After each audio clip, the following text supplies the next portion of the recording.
Apart from national governments, major stakeholder groups that were consulted included women, children and youth, Indigenous peoples, NGOs, local authorities, workers and trade unions, business and industry, scientific and technological community, and farmers. I am pleased to share some good news for people and planet, UN Secretary-General Ban Ki-moon said to a packed room of press delegates. The good news? After 3 years of negotiations and debate, 193 countries had agreed to a set of development goals more bold and ambitious than anything that has come before them, the SDGs.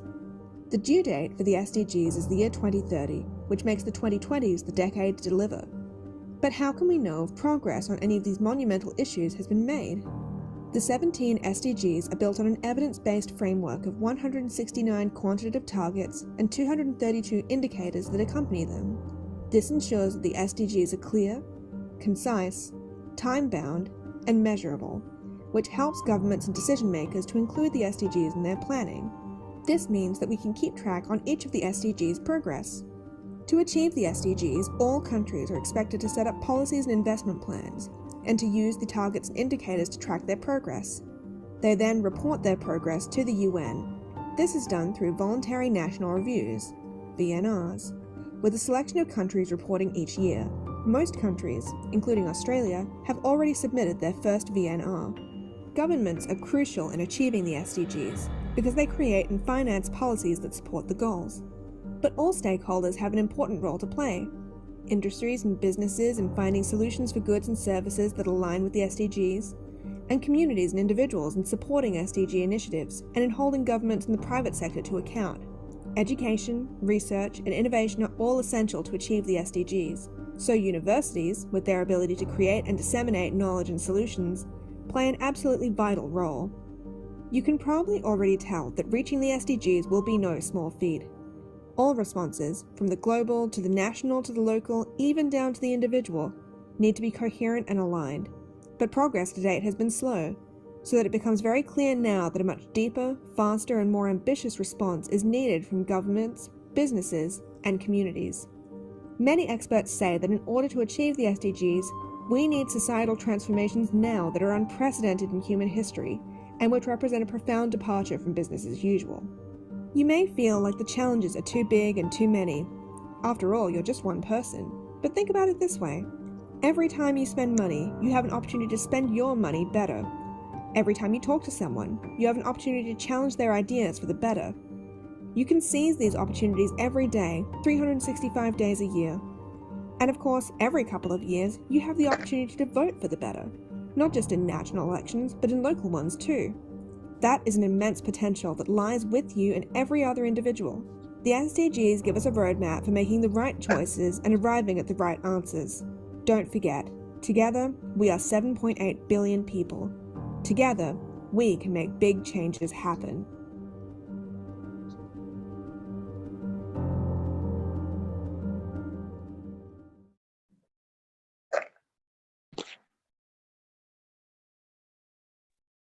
An amazing evening to each and every one. It's so good to have you on today's session of the Teach4SDGs program. And I'm so delighted to also welcome us again this evening. I remain Emmanuel Holaoluwoyo, who is the program manager for the Teach4SDG program. And this evening, I can see many of us joining the call, and we hope that others will still join in due time. Right now, we are going to be starting with the first session. Yeah, I believe yesterday's session was awesome and super packed for each and every one. And definitely, we are looking forward to a wonderful session today as well. And this evening, I would just like to quickly share the profile of our speaker for this evening, while I also make a presentation on BAO. All right, just in a minute. Okay.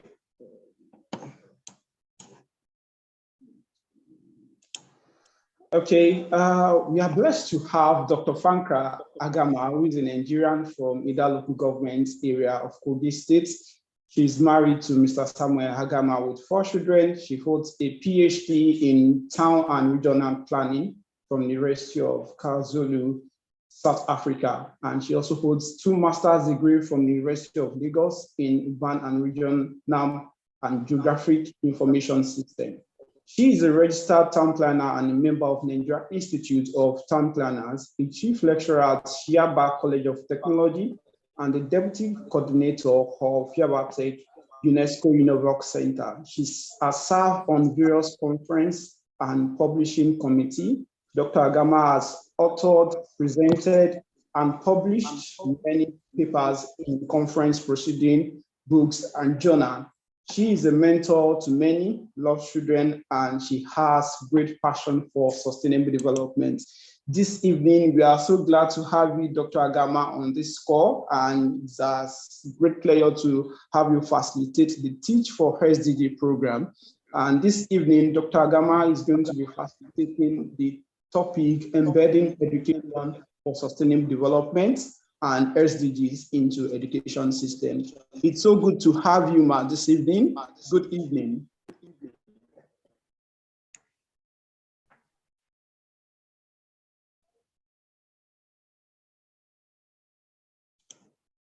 Hello, Dr. Agama.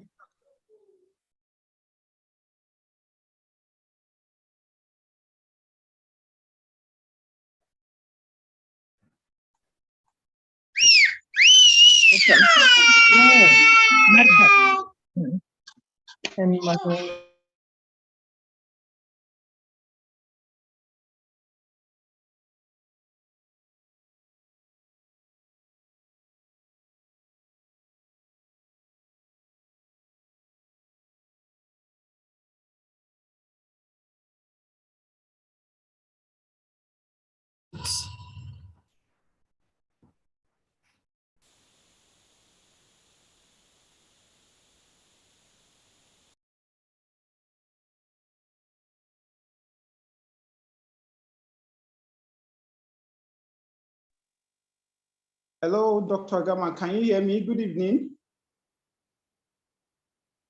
Okay, hello, good evening. Okay, it's so good to have you on this call this evening, Doctor. And thank you for choosing to facilitate today's session on education for sustainable development. And we look forward to learning from you and these are great educators from different countries in Africa. And apologies to those that their time zone is quite ahead of us. And those are, I know that we have some people from East Africa also on this call. And definitely it's going to be a very brief session and very educative session. Right now, we just, without much further ado, I would like to hand over to you to start the presentation for today's workshop. Okay, hello, good evening. Can you hear me? Yes, we can hear you. Can you hear me? Yes, I can. Okay, so I don't know, I've been trying to troubleshoot my headphones. I don't know, maybe because of your Zoom settings. The Zoom keeps prompting me on what I'm plugging in, but it's fine. If you can hear me, then I'm fine. Okay. So I'll be sharing my screen.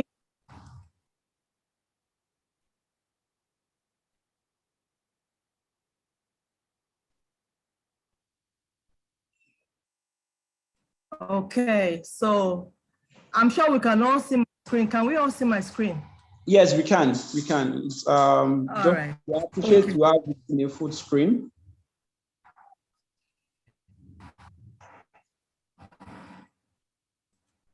I didn't hear you.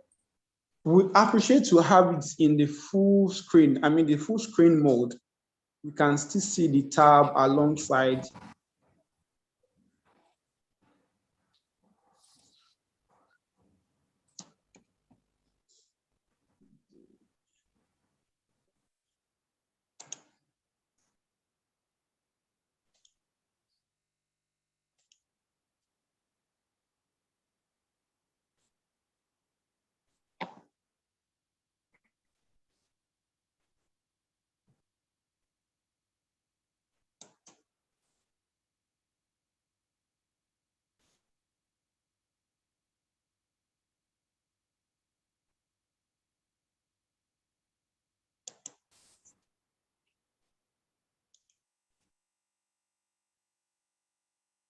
Hello, doctor. We can't hear you again. Should in case you are saying something, we can't hear you at all. Can you?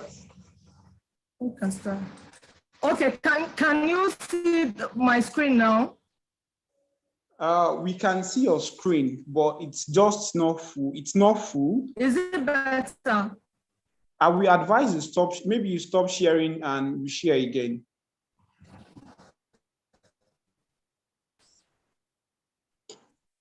I have put it on the.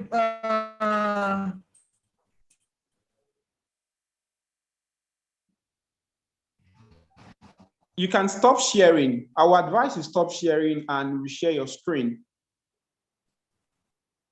Okay. Okay, you can now reshare now so that we can see it in the full mode.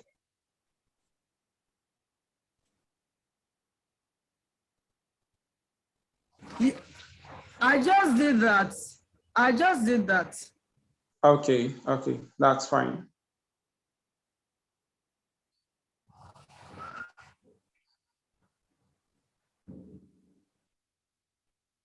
So I think I just fit to the screen now. Yes. Is it better? Still loading, yet to drop. Is it better now? Okay, maybe it's the network. Maybe I just give it a second.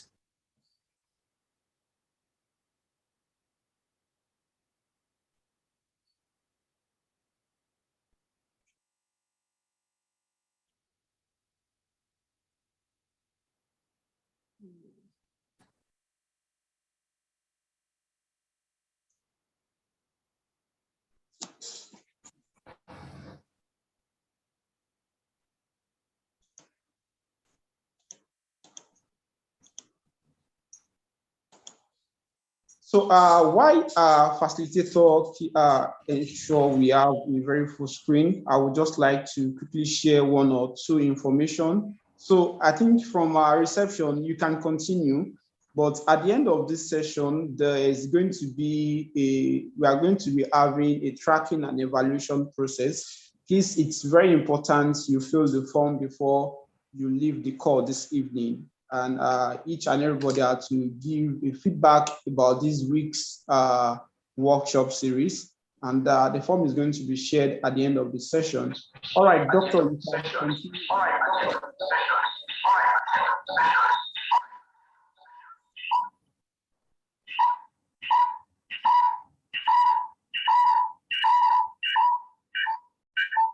Okay.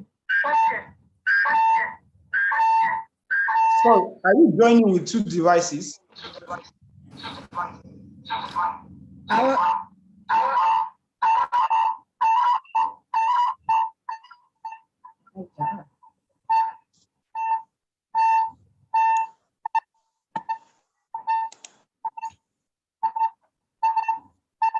If you are joining with two devices, there is this echo sound that you keep creating. No, I'm out. All right, that's better. Thank you. Okay, so we have a topic before us, and it's about embedding education for sustainable development and SDGs into education system. So I want to believe that the audience, there are teachers, knowledge givers, tutors across different institutions. So I welcome you to this initiative, and I hope that at the end of today's lecture, we would go home with one or two things, and we'll be better prepared to ensuring that the SDGs are integrated into our learning systems and into our curriculums, which is actually very important, towards achieving sustainability. So as already introduced, my name is Agama Franca. I'm a chief lecturer from the Department of Urban and Regional Planning, and also assisting the coordinator of the UNESCO Univox Center for Research and Sustainable Development, Yaba College of Technology. So Mr. Emmanuel, please, in the course of the lecture, if you're not hearing me or you're not seeing my screen, please let me know. Okay, all right, that's fine. Okay, but can you see my second screen? We can see your screen, your two screens. You can see my second slide right now, introducing myself, right? Yes, we can see All it. right, thank you. Thank you so much. So while I greet everyone, I know we all know why we're here. It's about education for sustainable development. And there's this quote that I always, cite anywhere I go and in all my lectures when it has to do with sustainability and education. And it says that education can and must contribute to a new vision of sustainable global development. It is the heartbeat and it's in the center of achieving the SDG goals. Education is very crucial and is important. And the fact that we are all here on this platform this afternoon shows that we are all yearning and we look forward to new approaches and new methods and how we can achieve making education, that vehicle that can help us, achieving global development sustainably. So now we have an outline. Okay, the outline, first activity on the outline is talking about the background and information and rationale for education for sustainable development. And then we'll look at the aim for this lecture. We'll look at the sustainable development. What is it about? And then why we're actually here is one of the goals, and that's goal 4. We'll look at what education for sustainable development is, who is involved, and why are teachers involved? What are the scope, the importance, challenges, and opportunities, methods, approaches, and strategies. And then we'll look at a few case studies, just people or countries that are already achieving these things. And then we conclude and probably discuss or talk about 1 or 2 things. So I already shared this lecture with Mr. Emmanuel. I'm sure that he's still going to share with us all so that we can go through them. And my email is already there on the second slide. If you still have questions you want to ask, you want some mentorship or some further training or whatever it is you want to do, you can go through Mr. Emmanuel, and reach out to me, or you need any more clarifications on whatever things we're going to be discussing today, I'm always available and Mr. Emmanuel can always reach me. Okay, so we'll look, why are we even here in the first place? Why are we on this agenda? Why are we on this initiative? And that's because already we have problems. The world over or anywhere and at whatever scale, even in our homes, in our businesses, in our career as parents, as women, we are faced with several challenges at one point or the other. And we look for ways and approaches and how we can solve those problems so we can move on. And so for the sustainable development or education for sustainable development are initiatives that are being embraced. And it's actually a global problem because it's about saving the world that we live in. It's about conserving our resources for our children, for the future. It's about meeting our needs for today so that the needs of our children, are not jeopardized. So we don't stand in the way of development of the future generation. And so what are the problems that we are faced today? Why sustainable development? Why ESD? Is it just a trend? Do we just want to, we hear about SDGs, so let's be part of it. Why? Okay, now the call and the need for SDG arose because of the several changes that we see in our environment. Now we have rising and changing population, changing lifestyles and consumption patterns, accompanied with high waste generation and resource consumptions, and lifestyles and all. We have, increasing transport needs and transport demands. There's a lot of transportation going on, and all these come with impacts on our environment. The transport system uses a lot of fuel, and which is fossil, and these have impacts on our environment. Okay, we cover so many distances, traveling between urban places, traveling high distances, burning several millions of fossil fuel. All this constitutes pollution affecting our environment. Okay, we consume a lot of resources, food, packaged in polythene bags and all manner of packagings that do not depreciate or deplete. and they end up as solid waste, also still threatening our environment. Our lifestyles, how do we handle our waste? It's a problem. How do the waste management authorities, how do they manage waste? There are contemporary approaches to managing waste, sorting, reusing, and recycling, embracing the circular economy, okay, or the green economy and all that. There are so many approaches that we can use, but all these things don't just come without capacity development, without enriching ourselves, without developing ourselves, without more education, okay, towards handling these problems. And that is the very reason why we are here. Our climate is changing because of all these things I've talked about. We have global warming, the environment is becoming warmer, and this comes with implications of flood, okay, and other, health and environmental consequences.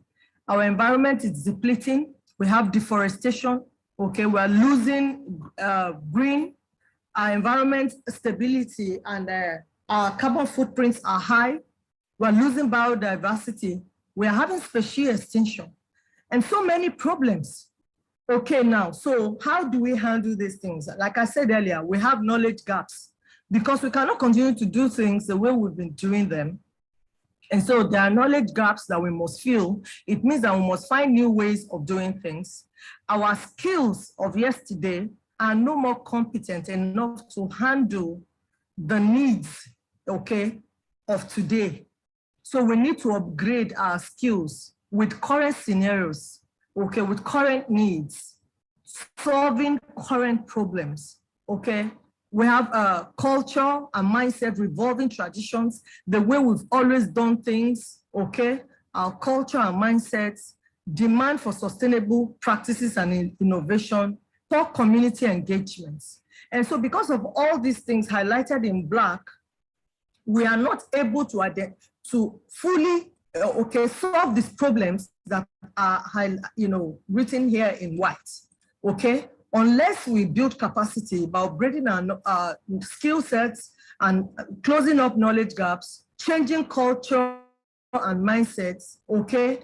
And demanding sustainable practices and innovation and involving the community, we may be far from achieving the SDG goals, which we are still going to be looking at later.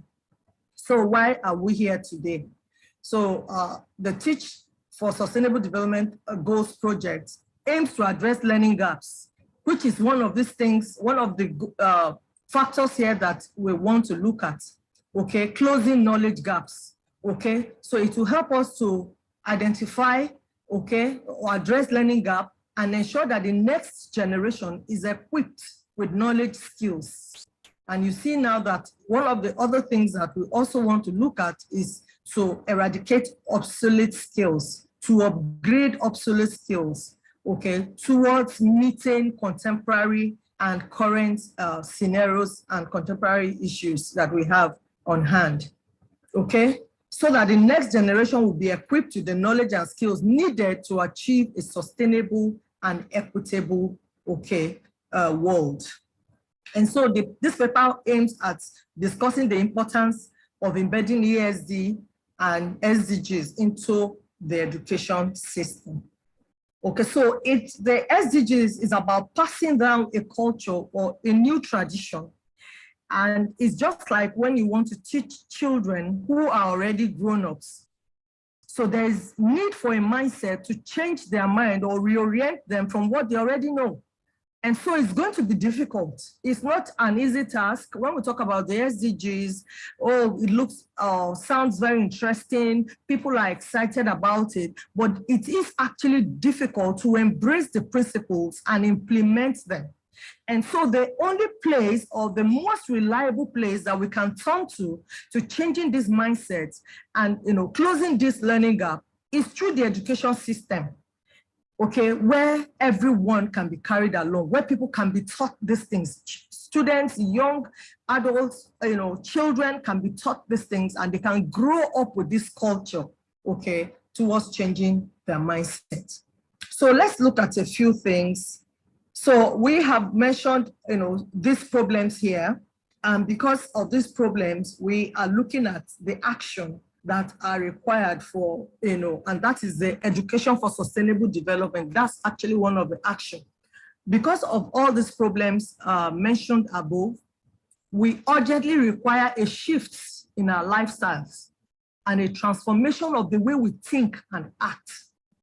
Okay, and this is very, very important. I don't know if I'm going to ask us, I know that in some of our institutions, we have waste bins that are clearly marked for paper, for bottles, for plastics, and things like that. And you see people who even teach SD or teach sustainability, who can read and write, who knows the importance of sorting our waste. You still see them violating, these bins. You see people putting bottles where papers should be.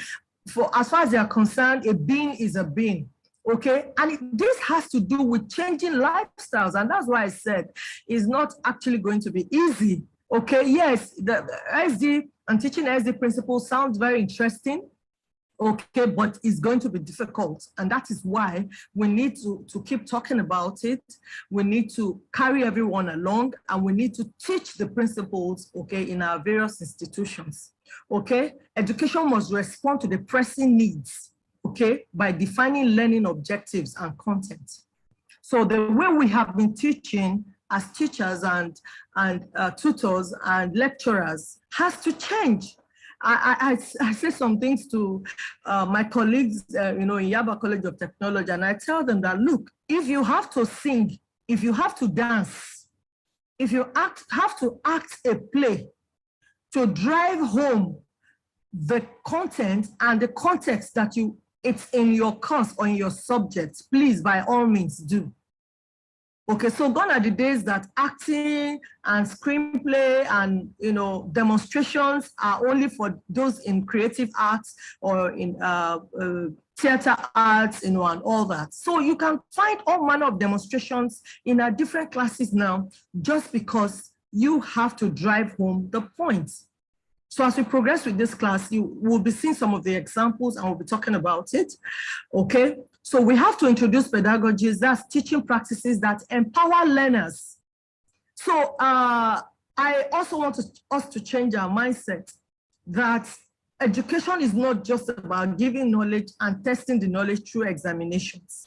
So a student can actually fail an exam and would even be more empowered and know more about that subject more than somebody who actually passed. So we should concentrate on empowering our learners, okay? Develop teaching practices that can empower them to learning, okay, and to understanding the context and the subjects of the courses that we teach. Gone are the days too that people say, oh, my courses are very difficult. No student can have an A in my course.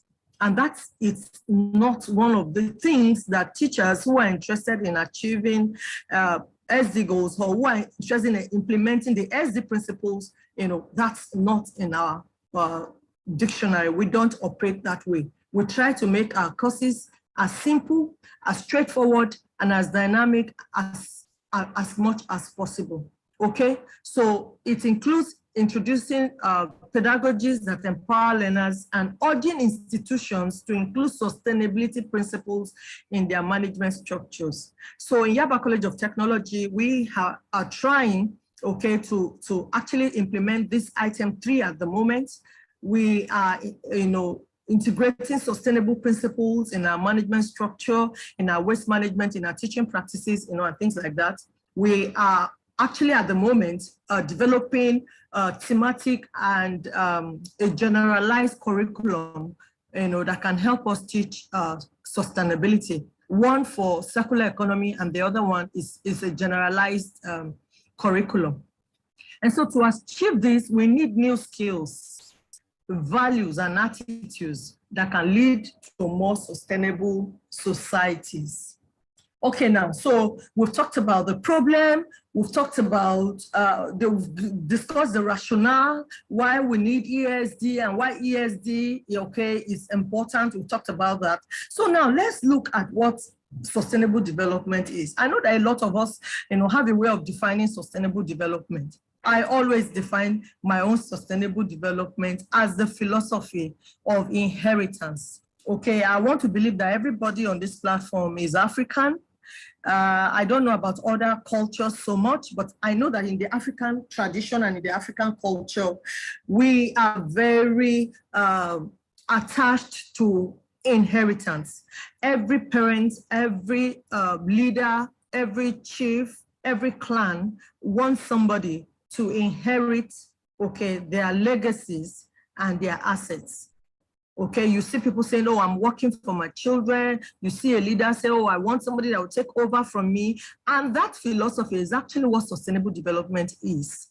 Okay, so how do we handle the resources entrusted to us in such a way that, yes, we meet our needs, but we're not also encroaching into the ability of the future generation from meeting theirs?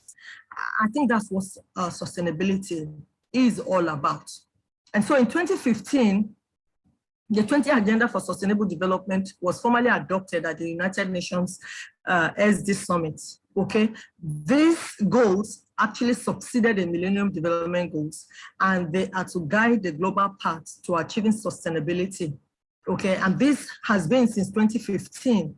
So we're already in 2023, so we actually have 7 more years to see how these goals have actually guided, the globe or the whole nation towards achieving development, towards achieving equity, towards education, towards preserving the environment, towards economic development, and all. So that's what sustainability is about. These resources that we have today, ability for me to manage it, to meet my needs, and yet preserve it well enough to hand over to the next generation. I also want to add something that is not enough for you to hand over well-conserved resources to the next generation. If that next generation is not prepared and preserved to hand over to their own next generation, then there will be at a point where these resources go into extinction. And that's the very purpose and reason for ESD. Education for Sustainable Development helps us, the present generation, to prepare the next generation how to conserve the resources that we put in their hands. And we also tell them the need why they must also teach their own generation, and this goes in circle so that we continue to preserve and protect the environment.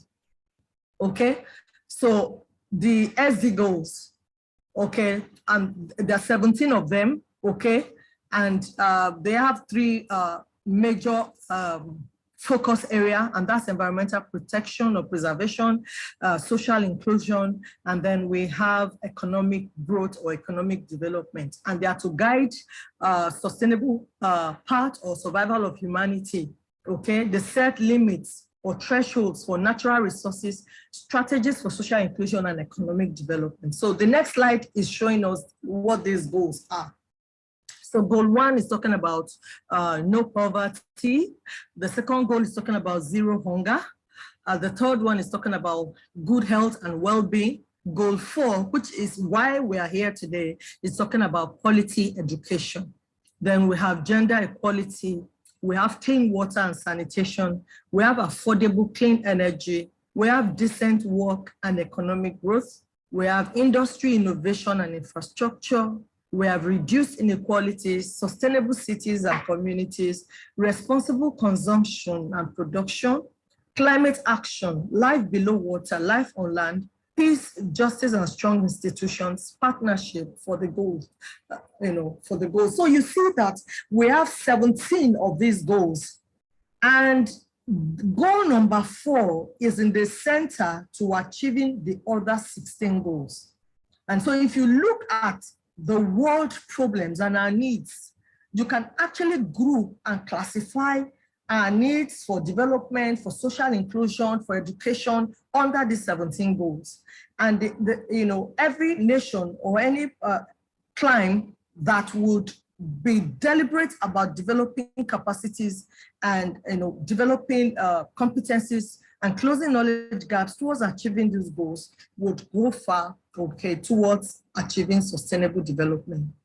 So to our main goal, which is the fourth goal, goal 4, and it's talking about quality education.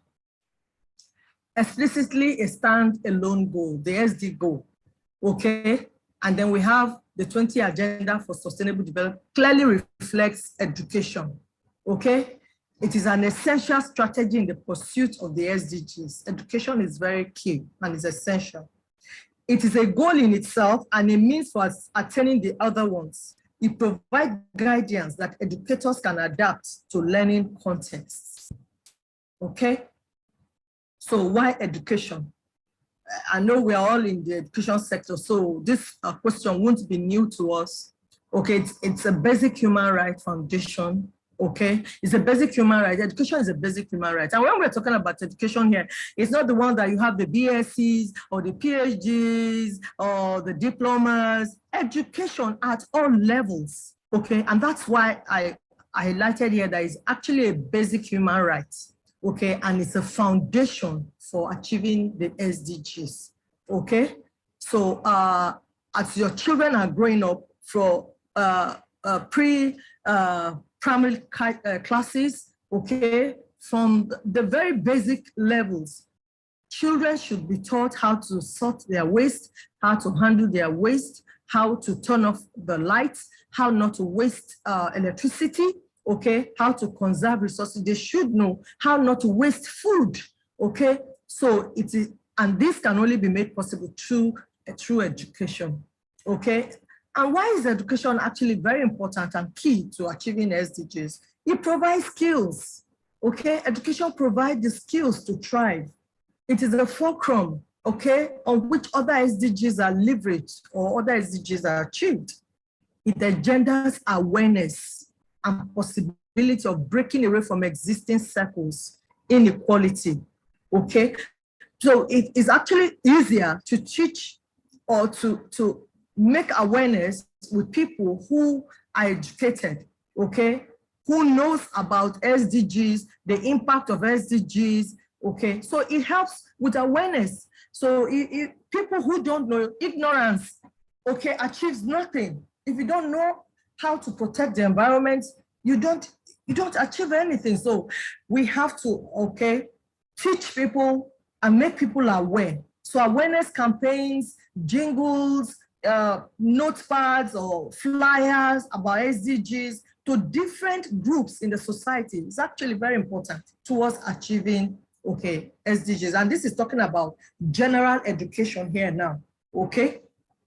So now if you come to those who are in class, okay, education helps develop students and school communities, okay? They provide key values and motivation to take action. So in our subjects, in sciences, in biology, in social studies, okay, in chemistry, in physics, in engineering, you find a way of including or integrating SD principles to your practices and to your procedures. So how can you improve your procedures to reduce the use of light or to reduce the use of water or waste of water?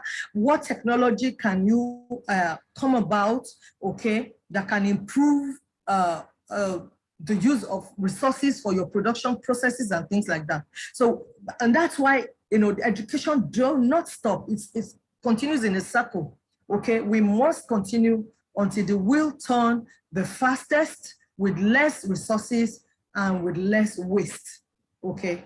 So people always say, oh, the wheel has always been there. We're not inventing the wheel. Yes, I agree, but we must develop practices and approaches that can make the wheel turn faster with less waste, with less resources, you know, invested in it, okay? So education for sustainable development is key to achieving the SDGs. Is a fundamental, okay, it's fundamental to achieving change, okay, in the way we think about education's role in global development. It's a catalyst, actually. It stimulates, okay, individuals, you know, and our well-being and our thinking process, okay? And not now, more than ever, education has a responsibility to be in our 21st century of challenges and aspirations. We need education more than ever, okay, to help us achieve and to solve our problems and to preserve our values, to develop skills and competencies, okay, that can help us, okay, achieve a greener society and a more sustainable environment. So we defined what sustainability is, or what sustainable development is. So what is education for sustainable development? Okay, this are human being to acquire knowledge. Okay, SD allows every human being to acquire knowledge, skills, attitudes, and values necessary to shape a sustainable future. So I'm sure from this definition now, you see that we have a lot of things on our hands to achieve or to give to our learners as teachers and as tutors or lecturers, okay? So most times, and what we have always done in the past is to work on giving our students and our learners knowledge. You just give them the knowledge that they require. We don't, and we are expecting them to return back what they've learned through exams or practicals or demonstrations, and then we grade and that's it. So at the end of the day, our products are actually half-baked, not prepared for the green economy, not prepared for the society that they're going in, not having the competence to address current situation and current problems. So we must make sure that aside the knowledge, we help them build the skills. It's one thing to have knowledge, it's another thing to have skills. And this, okay, and attitude. How do you, pass on knowledge and information that can influence the attitude of your learners and values? So until we have these four variables, values, attitudes, skills, and knowledge, we may not have achieved what we are calling, or what we are here for today, which is the education for sustainable development. We must and we should endeavor to learn and to integrate in our curriculum how to achieve all these goals while we are passing down knowledge or while we are teaching our learners. Okay, it is essential, ESD is essential for the achievement of a sustainable society and is desirable at all levels of formal education and training, as well as in non-formal and informal learning. Okay, it is very essential to achieving sustainable development. So if you are able to successfully pass down knowledge, skills, attitudes, and values, then you are close to achieving a sustainable society. Okay? Is the learning needed to maintain and improve our quality of life and the quality of life of generations to come. So it's like handing down a trade. It enables people to develop the knowledge, values, and skills to participate in decisions about the way we do things, either individually or collectively, both locally or globally. So when we talk about achieving SD, we try not to talk local because environmental problems don't have prejudices. Okay, the global problem, that's why we call it global warming. We call it climate change. It is a shared problem. And so everybody is involved, okay? Everybody's impacted, everybody's affected, and so everybody is involved. It is a vital tool, okay, in promoting SD goals and meeting sustainable development goals, okay? And why are teachers important? They play a key role in shaping the values, attitudes, and knowledge of their students. Don't forget, up there, we talked about what ESD is, and we said it involves, okay, passing down knowledge, skills, attitudes, and values. And these four things are what teachers do. And that's why we are very important towards achieving the SD goals. The responsibility, I would say, lies on teachers and lecturers and people who are in capacity to teach people, especially young, and children, students, and all that, or who can still, be influenced, who are still malleable and can do hands-on projects, okay, to see the impact of different activities on the environment. We're still going to look at that when we're looking at the approaches. How can we achieve this as teachers? Okay, how can I shape my learners' values and their attitudes while still giving them knowledge and trying to put the skill, okay, impact skill, and their competencies and things like that. So it is essential to equip teachers, because teachers play this important role. It is actually very essential to equip them with the necessary tools and resources to integrate, to integrate SDGs to their teaching. However, many teachers lack the resources and the skills needed to effectively teach the SDGs. So if I'm to ask each and every one of us the challenges that we have, I'm sure we will all have our different problems and challenges in our respective institutions or schools or workplaces, wherever we are, especially that we are still a developing economy or developing country. There are so many problems and so many challenges, ranging from power problem, poor access to internet, or lacking data, okay, the necessary tools that we require. Most times we don't have these things, okay, so it's actually a problem. And so this initiative is actually a very important one, because ESD is vital and everyone is involved. So people like Mr. Emmanuel and the initiative, the Teach4SD, okay, is a very good initiative, which is helping to equip teachers, okay, with at least some basic tools and awareness about integrating SDGs into their teaching curriculum and things like that. So this is actually a very important one. And so I commend Mr. Emmanuel and his team for this initiative. Thank you so much, because a lot of work still needs to be done. Okay, so many times we talk about sustainable development, we teach about sustainable development. There are very many aspects of achieving sustainable development. There's alternative power, there is the circular economy, there's waste management. Under waste management, there are different management approaches and how they impact the environment. How do we choose which one is better for which climate? There is water resources, there's pollution, there's transport. There are so many aspects that we can develop competencies for towards achieving education for sustainable development. And we don't have the resources. Sometimes we don't even have enough personnel to teach these things.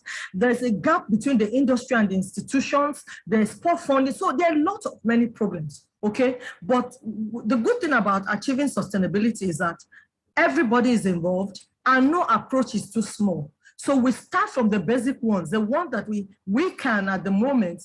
Teaching the competencies, teaching the principles, yes, is a good startup. And with time, we will progress. And I'm hoping that with good governance, with more private sector embracing the SDGs, we would have support, okay, people who are willing, to support and to empower these programs, okay, through different resources, and all manner necessary support required.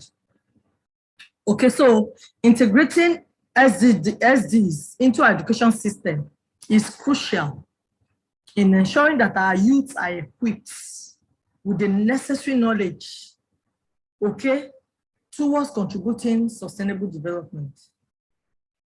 And like I said earlier, it's beyond our diplomas, our BScs, our PhDs, it's beyond that.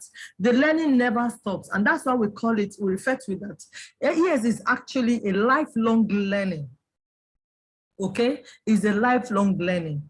But then when it is integrated in our curriculum, and children and students learn it in their curriculum, it becomes easy to pass on that tenet and all the necessary learning. It becomes easier, okay, to carry on with what they have learned. Like students still sing the rhymes they were taught in primary school, in secondary schools. They still refer to what their teachers taught them in their basic classes, and things like that. So you can imagine if the SDs were taught students. I've actually had to do surveys around secondary schools in Lagos, and a lot of them, including my children's schools, they are not taught the SDG goals. And so I had to go there during one of the career week, to talk to them about what sustainability is and what the SDG goals are and what roles they have to play. Okay, so there's still a lot of work to be done. Okay, and so embedding sustainable development, okay, into teaching and learning is made possible through the SDs. Okay, so there are several thematic areas that we can teach our students. In secondary schools, they do biology, they do geography, they do integrated science, okay, and things around the environment. So through these courses, we can teach courses like climate change. We can explain with illustration in the various, simplest ways through pictures or photos or demonstrations. We can teach them what climate change is. We can explain to them in simple terms, okay, what biodiversity is all about, what the ecosystem is all about, what the environment is all about. And thank God for the internet now. Thank God too for the ChatGPT, okay? You can, as a teacher, you can go into these resources and through these search engines or AIs and ask them, simple questions and look for little illustrations that you can use to teach these courses and to make your students and your learners aware of the environment and their responsibility to preserving and to protecting it. And also the need for initiatives and innovation, to developing new things and new approaches towards preserving the environment.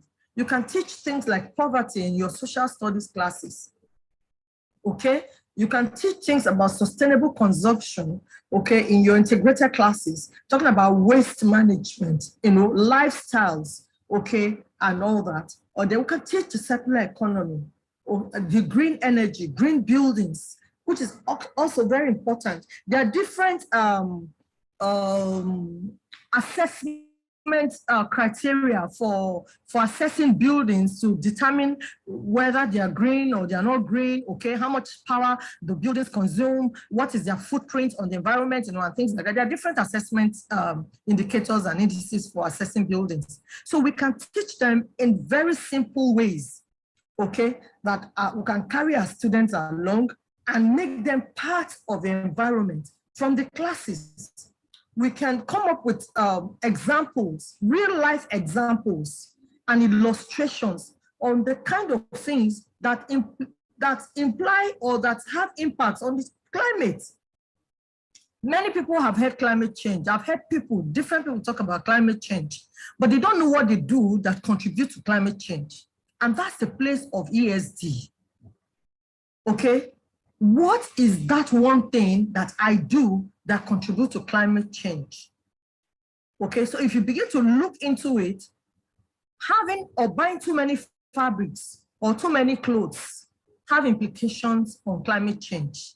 That can be listed under our consumption, under sustainable consumption.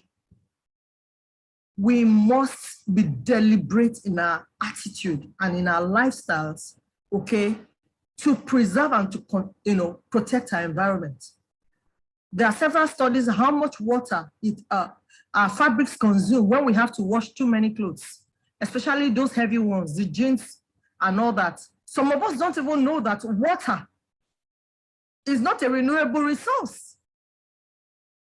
Water is actually getting scarce. We need to teach our students and our children that. And that's the place of ESD. Some people, when they are brushing, they just leave the water running. They waste as much as 2 liters of water to brush in the morning. So if a particular person is wasting up to 2 liters of water brushing in the morning and in the evening, that's 4 liters. So in a week, in a day, is wasting 4 liters. So in a week, that's 28 liters. So you can tell how much that comes to in a year how much water one person, is just flushing down the drain. And if you look at it, the world is over 7 billion. If we are all wasting water, then we are headed towards water becoming very scarce. And we all know that we cannot afford water being scarce, okay? So there are a lot of things to still teach our students, lifestyles, our approaches to things and to resources. There's a lot of food wastage going on. All this contributes at the end of the day to climate change, agricultural practices, our livestock, okay? And all that. All these have implications, and we need to develop capacity to teach these courses and these subjects in such a way that we create awareness, okay, around the impact of that subject and the necessary innovation and initiative that can reduce or totally eradicate those impacts. So it's really a long way, and it makes teaching actually very interesting. Yes, a lot of work needs to be done. You need to do a lot of reading, you need to do a lot of research and everything, but it does make teaching and passing down knowledge very interesting and very practical. We've had students, go through courses and they come out and they are still asking, where am I going to be working? A lot of students ask that question. Where am I going to be working? They don't know where they are going to be working because we've not handed down enough skill, and values in relation with the subject that we taught them. We're only teaching them the subject. And so they are still confused, even at the point of graduation. Most times we're having that programs and we are teaching where a student who studied so course can work. And that indicates and shows that not enough information has been passed down, okay, to our learners. So why ESD? I think I have delved, or I have actually dwelled on this for some time. We said that it brings about innovation and creativity. It motivates our students to learn more, okay, and all that. So yes, ESD is very important. So I was telling us about the necessary areas that we need to, some thematic areas, okay, that we really need to dwell upon, and that's what I mentioned here. Okay, so some of those I try to bring in the picture so that we can see, okay, and that's it. Okay, so I can come into my class with just this slide to teach waste management, rather than giving them 5 to 10 pages of notes on waste management. And this is just one aspect of waste management, or that I would want to talk about. Just this slide alone, and we're going to be developing different activities around the slide. So our students will be talking about manufacturing, we'll discuss what manufacturing is all about, we'll talk about consumption and use, we'll talk about recycling, and then we'll talk about our resources and waste, okay? So from this illustration, which we can still get more, our students are able to talk a lot about this. And from the discussion, they're able to participate, okay? You bring in things, more visuals that they can see, okay? And you see them jotting down notes that can help them to remember what waste management is about, what resources is about, how we use our resources through manufacturing, how we consume and use them, and what we should do to them when we are done using them. Are they really waste? Can somebody go on using them? Can they be recycled to other new products, okay, that can still be usable so that we can preserve our value hills, and things like that.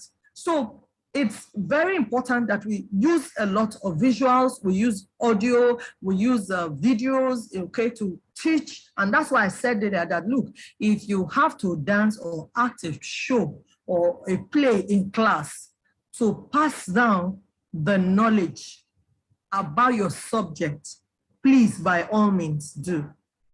Okay, we also have another slide here that is talking about many things about the environment. You can come to class with a slide like this. You don't have to go with so much notes. At the end of the day, we're trying to push down knowledge to these children or these students. And most of them ends up confused because we are saying so many things. But when you come with these visuals, when you make the study very integrated or interactive, okay, they are more open to learn. You hardly find tired students in your class because it's very interactive and it's very interesting. And so you talk about the environment, you talk about biodiversity, you talk about alternative power supply, you talk about preserving greenhouses, you talk about green cars, you talk about, how we should develop our environment, and then the partnership that is involved. Everybody is involved. Okay, to achieving sustainability. Everyone is involved because the environment, okay, is for everyone. We all live in the environment, okay? Everyone is involved. And that's what this next slide is talking about, that for the goals to be reached, everyone has to be involved. It's not only teachers. So at some point, everyone is involved. At some point, the teachers are doing their jobs in the classes, okay? Governments are involved. They are the ones that met. Okay, the summit that brought about the SDGs was actually a summit of heads of governments, okay, and stakeholders. Okay, yes, so governments are involved. They are the ones that come with the policies. They are the ones that come with the rules. They are the ones that monitor and regulate the institutions. So yes, the governments are involved. Even the curriculum, when we amend our curriculum, we need approvals from our governments, okay, and from our different institutions and management, to go on with them. So yes, governments are involved. The private sector is involved, okay, civil societies and individuals. Everyone has a part to play locally and globally. Governments are expected to take ownership and establish national frameworks, policies and measures for implementing the 2030 agenda. We already have 7 years to go to 2030. How much success have we achieved in our learning institutions in Nigeria, in our different states? What deliberate efforts are put in place to achieving the SD goals? Are we saying something else? Are we doing other things? So, and that's the irony. We're all talking about the 2030 agenda, so SD goals, equality, equity, climate change, environmental preservation, but we still see practices and things happen that does not reflect that we have these goals at heart. So yes, this is another discourse for another audience or for another meeting, not for today. The rules that we have to play today is that, yes, as learners and as teachers, as knowledge givers, as lecturers, we should find a way of integrating the SDs into our curriculum, into our teaching practices, our pedagogies, and things like that. And so just the way everyone is involved, it is actually at all levels, from personalized levels to individuals or communities, to local and global levels. It involves government and institutions, okay? From preschool to tertiary education. And it also involves non-formal and informal, okay, education, and can consider it their responsibility to deal intensively with matters of SD, okay? And all this is to foster development of sustainability competencies. So it's not only, like I said, it's not only for the certificates degrees. It's not only for our diplomas and our PhDs, even in non-formal settings, the SDs should be taught, okay? Because one, what is actually very important for our economy, which is predominantly a non-formal economy. We still have a lot of unaware people, and they actually are more than the formal. Okay, and so if we don't teach these informal settings, then they could jeopardize our success or our ability to achieve the SD goals. So it is actually very important that we teach, and awareness is key and it's important and it's critical. I've not seen stage plays, I've not seen music concerts, I've not seen dramas, I've not seen works, that is trying to pass that information about SDs and ESDs and our environment and the need to preserve our environment. We don't do that, and I don't know why. Okay, and I think it still boils down to sponsorship and acceptance. Who is willing to sponsor these activities, and these things, okay? So it is important to embed SD and ESD into our education system, okay? They come with different benefits. Like I said, it creates awareness and understanding of the importance of the SDs and the role that individuals can play. It equips students with knowledge and skills and values needed to contribute towards sustainable development. Okay, students are equipped with critical thinking, abilities and skills and competencies towards solving problems. Okay, and then it gives a sense of responsibility and ownership among students towards sustainable development. Okay, which can lead to long-term positive impacts. Okay, so the more education principles are taught in our classes, the more education principles are taught in our environments and in our different circles, the more awareness people are, the more we develop the competencies, the more people take responsibility of the environment, okay, and to develop attitudes and lifestyles and their consumption patterns in such a way that can yield positive impacts on the environment on the long term and on the long run. So yes, I mentioned earlier that there are challenges already, okay? There are challenges. And one of the main challenges is awareness and understanding among educators and policymakers. Okay, so now educators are even going higher or taking big leaps and making efforts to understanding the things, and the principles that we need and how we can green our curriculum or integrate sustainability into our curriculum, develop our teaching practices and things like that. But then our policymakers, there's something we refer to in planning, and when we write papers around policy development, that the political will, to achieving the ISD, would I say it's poor? Okay, or it's really not, on the tempo that it should. Okay, the integration of SD, okay, becomes more difficult when we have poor awareness or willingness of our policy makers, okay, to supporting, achieving these goals. Okay, integration of ESDs, okay, into the curriculum can also be challenging due to limited time available. Yes, I told us earlier when I started that in Yapa College of Technology, we are already developing curriculums and things like that to teaching sustainability, ESD. We're developing a thematic one for circular economy, and we're developing a general curriculum for all students on sustainable development. And then we're having problems because as it is, the students already have so many course units they're already doing. And so we need our government and the regulatory institutions to regulate some of the courses that our students are already taking. Sometimes you see that some courses the students are taking can actually be reduced as per the unit of the course or the relevance of that course to that profession. If it can be, some 2 units should be reduced to probably 1 unit so that a new course around SD can be integrated.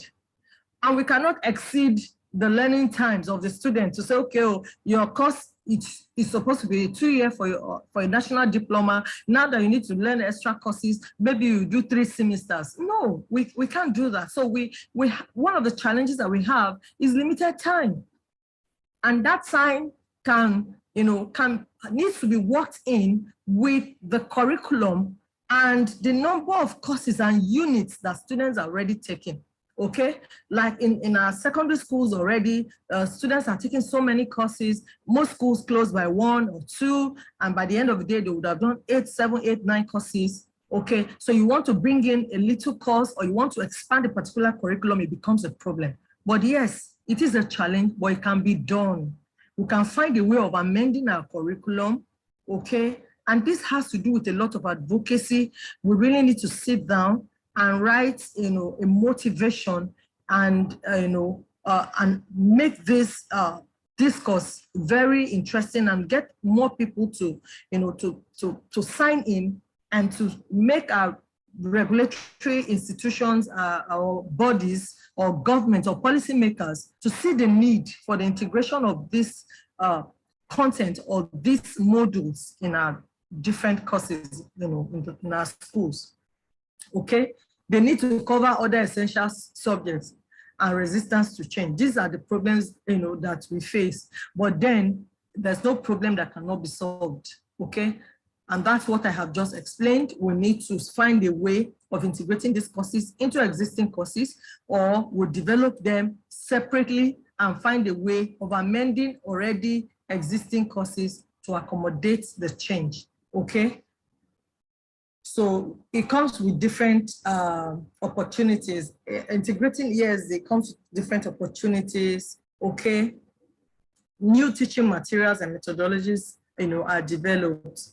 I think we had a lecture last year, and I shared with Mr. Emmanuel one of the link to a curriculum that myself and some people in Yabatech, at the UNESCO Universe Center, we came together and we, in partnership with some institutions, across Asia, Dubai, and where now, I think about 7 to 8 countries, and each country came up with different curriculums around some subject areas in their countries. So we developed, curriculum for teaching, waste management, and things like that. And those curriculum are already hosted on the website of the United Nations learning website and things like that. I think I shared the link with Mr. Emmanuel. So Mr. Emmanuel can still further share. If he doesn't have the link, I can still make it available to him.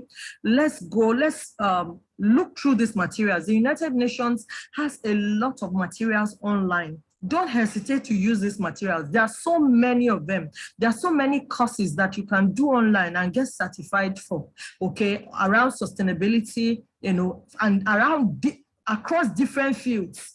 Okay, so if you're in environmental, if you're in science, if you're in technology, there are different short courses that you can do online and you get certified for. So I'll also share that link with Mr. Emmanuel, okay, after this workshop. So let's be open-minded, let's be receptive in our approach, to want to learn more. Okay, so at the moment, there's still going to be a lot of self-teaching or self-searching. Okay, since we don't have institutions providing us these initiatives, So if you, like Mr. Emmanuel is doing, I think it is a private, initiative. It's not from the institutions per se.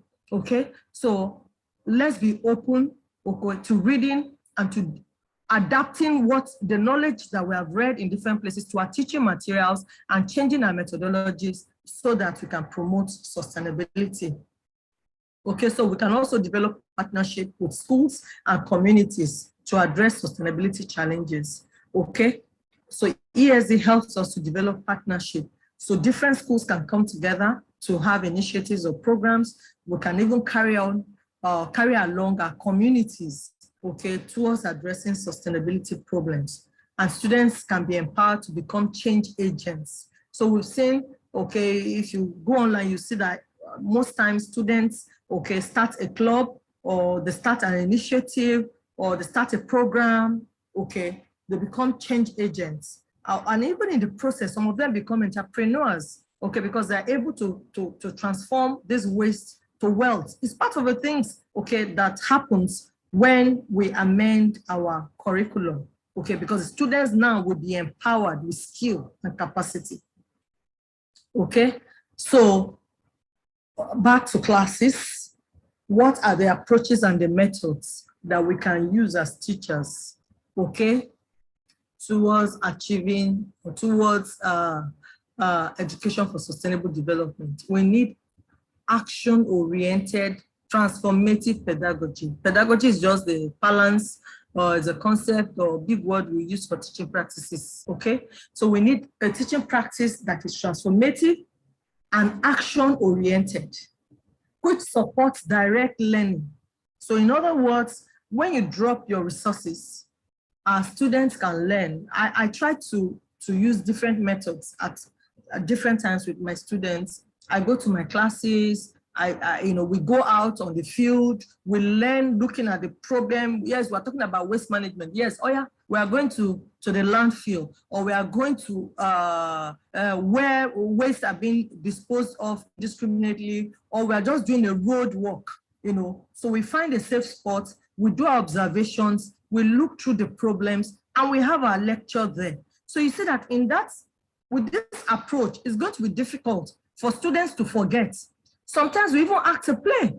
And most times I also still do voiceovers for my lectures so that they'll hear my voice all over. Now, as students and this generation, or the Gen Zs we call them, they are challenged. They are practically inseparable from their phones. And I don't know how we are going to change that problem for now. And so what I do is to convert my lectures to audio and to videos. And that way, since I know they are always with their phones and they are aware that they need to understand what they are being taught about the courses, they have no choice than to keep listening to my lectures over and over. And then we go out for field trips. And you see now that my own teaching practice is a bit non-conventional, okay? It's a bit non-conventional. Sometimes we meet outside, okay? Sometimes we are all listening to the audio I have, and then we're meeting online. And once the audio is over, everybody begins to come in with their own ideas and their own suggestions and their own observations about the lecture. And that way they're able to learn better. And then we're able to ask questions and to do exercises, okay? So, and that's what it is about transformative pedagogy. And this supports self-direct learning, because they know that in such classes, everybody has something to say. Everybody will be given time to make a small or short presentation. You see that they go up on their own to go and do some self-learning. They want to come up with their own illustration. They want to come up with their own models.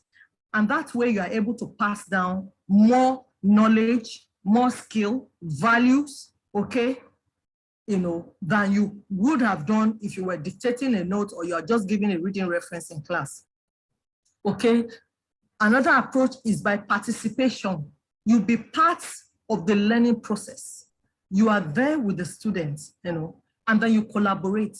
We also are adopting this in my department, the Yaba College of Technology at the moment. We do collaborative teaching, where a lecturer can just invite 1, 2, 3 other lecturers to join him in the class during lecture, okay? Or the department pairs more than one lecturer to a course. And that way, in the class, it becomes so interactive. As one lecturer is teaching, another one is coming in with a point, and all that, and the students are more relaxed and they are listening. And sometimes you see there's a bit of deliberation among the lecturers on a particular point, okay? And at the end of the day, the students have more opportunities to learning better and to knowing better, okay? We problem orientation, okay, to ensure that your teaching practice or the knowledge you are giving is oriented towards solving problems, okay? And then you are not focused on your discipline alone. That is very critical and very important. Towards achieving ESD, you must be inter and interdisciplinary. You must collaborate. You must partner, okay? Not only with other people within your discipline, but across disciplines. And you'll be surprised, okay? In urban planning, I particularly use a lot of concepts and a lot of collaborations with people in sciences, environmental biology, with people in engineering, okay? Especially civil engineering, electrical engineering, okay? So there's a lot of partnership to be done. Okay, so you cannot stay within your discipline alone, because no discipline can actually exist in isolation. Okay, there have to be concepts, okay, or approaches or methods, okay, that you can actually adopt or adapt or learn from, okay, or integrate, that can make you pass down your knowledge better. Okay, I also mentioned earlier that it has to do with linking formal and informal learning. Okay, only such pedagogical approaches make possible the development of key competencies needed for promoting SD. Okay, so it's not necessarily about what is taught in classes alone. So informal learning is also important. Okay. Okay. Creating interactive learner-centered teaching and learning settings. So yes, the issues of climate change, poverty, and consumption into our curriculum, yes, is important, okay? But it also creates interaction, learner-centered teaching, okay? So if you don't achieve these methodologies, it's going to be difficult for you to pass down the subjects of climate change, poverty, sustainable consumption, and all that is already built in your curriculum, okay? So what it requires is a shift from teaching to learning, that you ensure that your students are learning.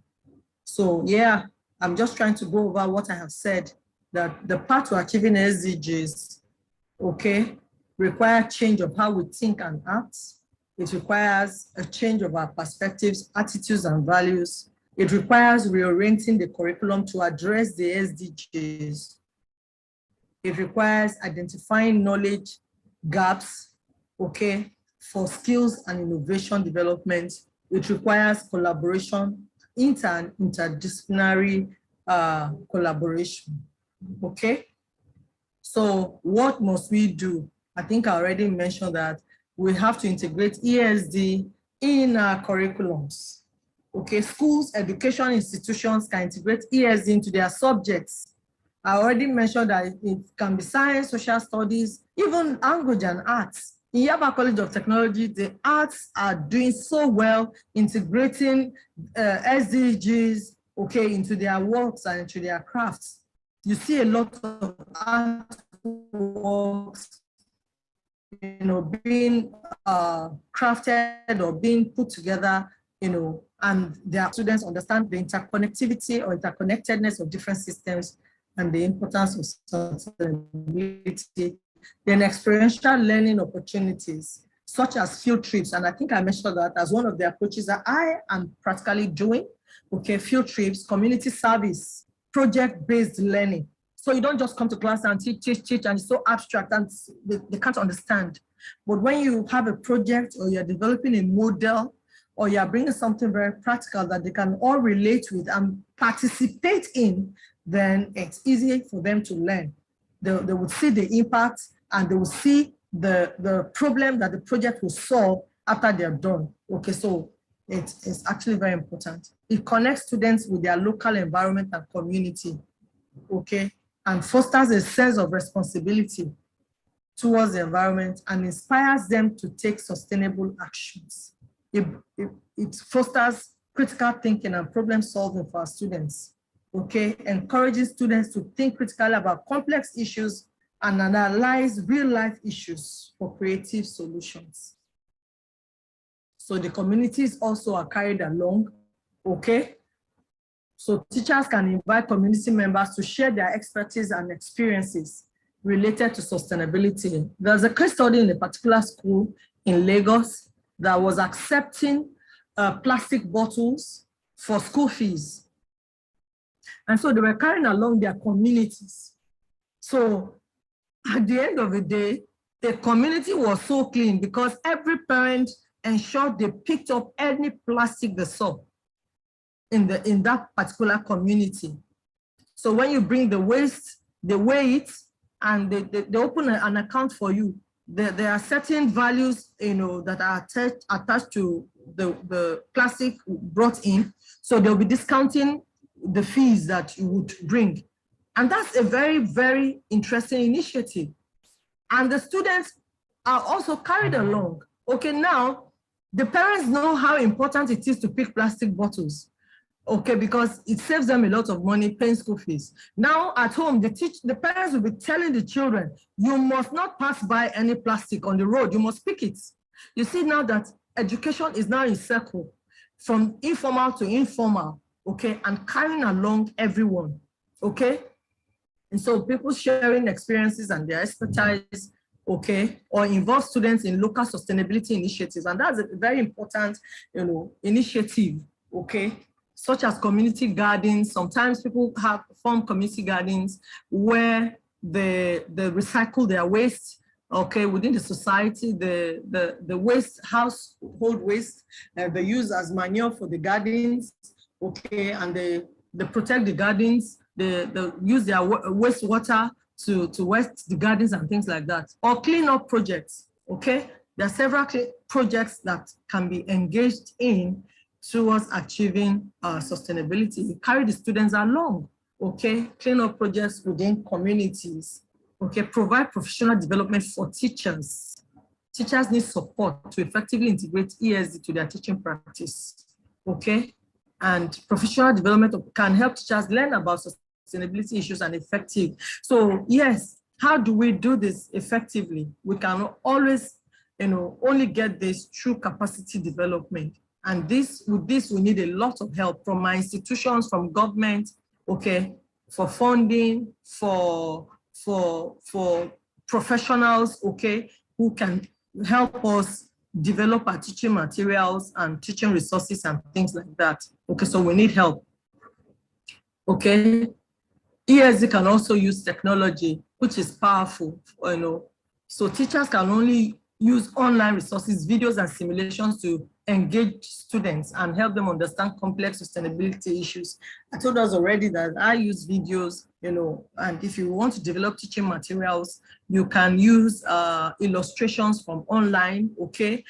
We have AI now, we have ChatGPT. You can consult ChatGPT for approaches, how you can teach sustainability in your classes, okay? So we have the internet, okay, and things like that. So we have a lot of AI and technology available to us, so we can actually leverage on that to develop our curriculum and all that. And don't forget to celebrate your successes, okay? Both big and small, okay, can help reinforce the importance of sustainability and inspire students to continue taking sustainable actions, okay? Don't forget to celebrate your successes. If you do projects, if you inspire your students to come up with projects or initiatives or innovations, and like I said, no approach to achieving SD is small. So whatever innovation, whatever initiative, whatever findings, no matter how small, as far as it can contribute towards achieving SD, should be celebrated. And that will motivate the students to want to learn more and to do more, okay? Teachers can acknowledge and celebrate students' accomplishments related to sustainability, such as reducing waste or promoting renewable energy. Okay, so while you are teaching waste management, while you are teaching circular economy, while you are teaching alternative energy and things like that, ask your students to come up with initiatives. You can be very amazed how these students can be, very, very intelligent, and the kind of suggestions that they can come up with, okay, towards providing solutions to existing problems, okay? And when they do come, please, let's celebrate them. So we have a lot of, what are the outcomes? What are the successes that we have? Yes, I already mentioned, okay, we're able to imagine a better future, okay? We're able to develop core competencies for achieving the SD, okay? Then we're able to think critically and reflect, okay?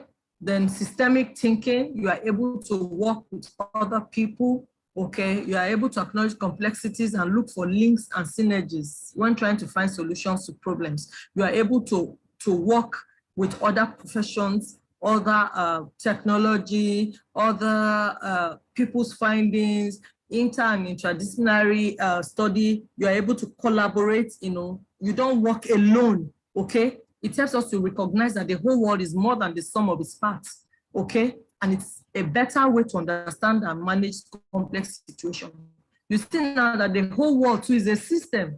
So you cannot afford to be thinking in isolation. If the whole world and the environment is a complex system, then you have to think systemically. You also have to collaborate. You also have to take advantage of different resources and different opportunities made available to you through inter and interdisciplinary collaborations and things like that. And that means that no one discipline, no one person have solutions to all the problems. You also have to work as a group.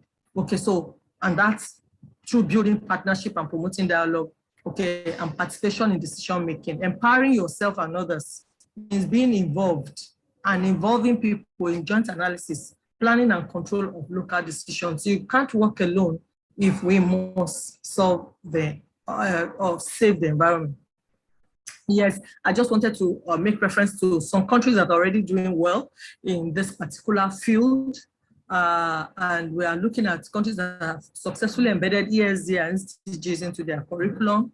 We have Finland, okay, and their national core curriculum for basic education include ESD and SDGs as one of its core themes. And it emphasizes the integration of sustainability education across all subjects. And this is very important. And that's why if you look at the education system of Finland, you'll see that they are very green. Okay, Costa Rica has also made significant progress in integrating ESD and SDGs into their education system, okay, with a focus to promoting sustainable agriculture, forestry, and biodiversity conservation. And then we have South Korea, okay, they have a national project, okay, to develop a comprehensive ESD program for all levels of education, which includes teacher training, the development of teaching materials, and establishment of a partnership with communities. And you see why I said the government really has a big role to play. You see that this initiative are national initiatives and they are funded by the government. Like a country like South Korea, their national project is so comprehensive. They are developing ESD program for all levels of education. And it's not only just stopping at that, it includes teacher training and development of teaching materials. And they're establishing communities or partnership with communities and NGOs, which is all inclusive. So the sky can only be their limit.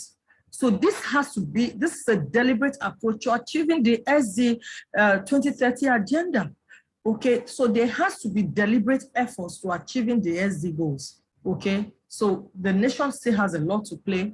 Okay, and our policymakers have a lot to do for us to achieving this. But at the moment we are here, we can only start from small levels. And that's what this particular platform has given us. We are learning about integrating ESD to our teaching practices to our education system. Okay, so the more awareness that goes out, the more it is, or the more we are getting close for our government to embrace the ESD and making policies, okay, like these other nations that we have looked at. So we need them, we need our lawmakers. So we need to make some awareness. Maybe we'll do more paper, okay, in our conferences, in our different workshops, you know, and things like that, and make more advocacy for the integration of ESD into education system. Okay, so our conclusion is still further emphasizing on the need to embed and integrate ESDs into and SDGs into our education system. Okay, it will help us to promote sustainable development and creating responsible global citizens. To help us also to have youths that are equipped with necessary knowledge, skills, and values to contribute towards sustainable development, you know, and achieving the SDGs.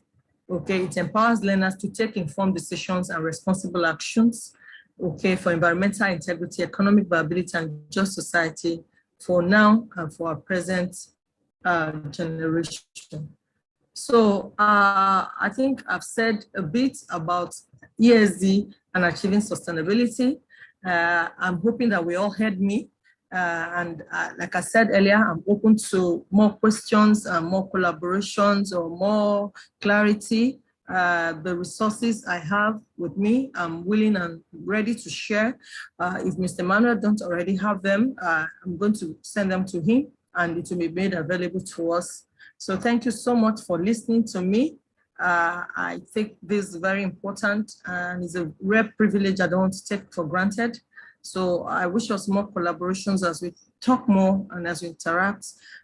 So thank you so much. Thank you. Mr. Emmanuel.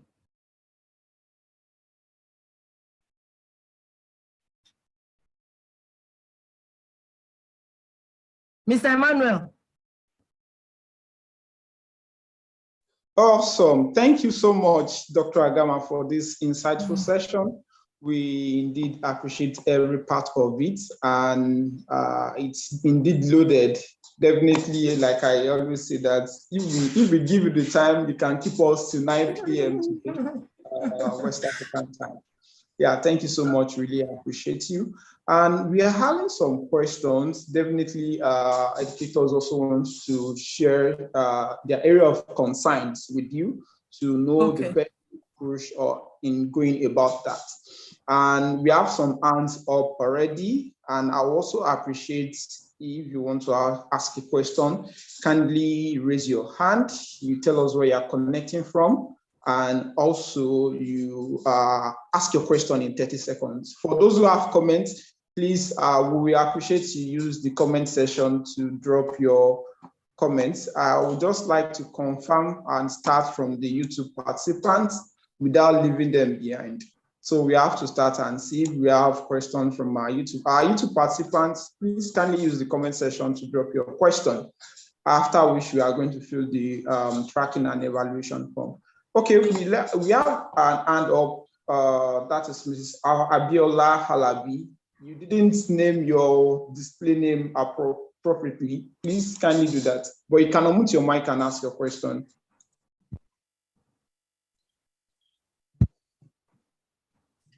Hello, everyone. Good evening. Good evening, Mr. Emmanuel. Good evening, Prof. Thank you so much for this opportunity to learn. As she was talking about everything, I was just like, I'm on the right path. Like, I'll just share briefly part of what I do around SDG. And concerning what she was talking the other time, she talked about how that some secondary school don't have SDG included in their curriculum.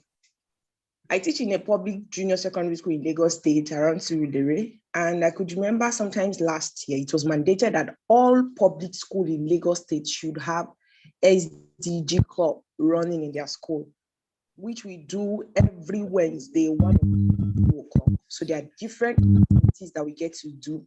Prior to that time, my and I have been able to get ourselves involved in recycling plastic, which has reduced the waste of plastic bottles within the environment. We get our money, and I use it on my students. And recently, we've been working around upcycling this same plastic bottle.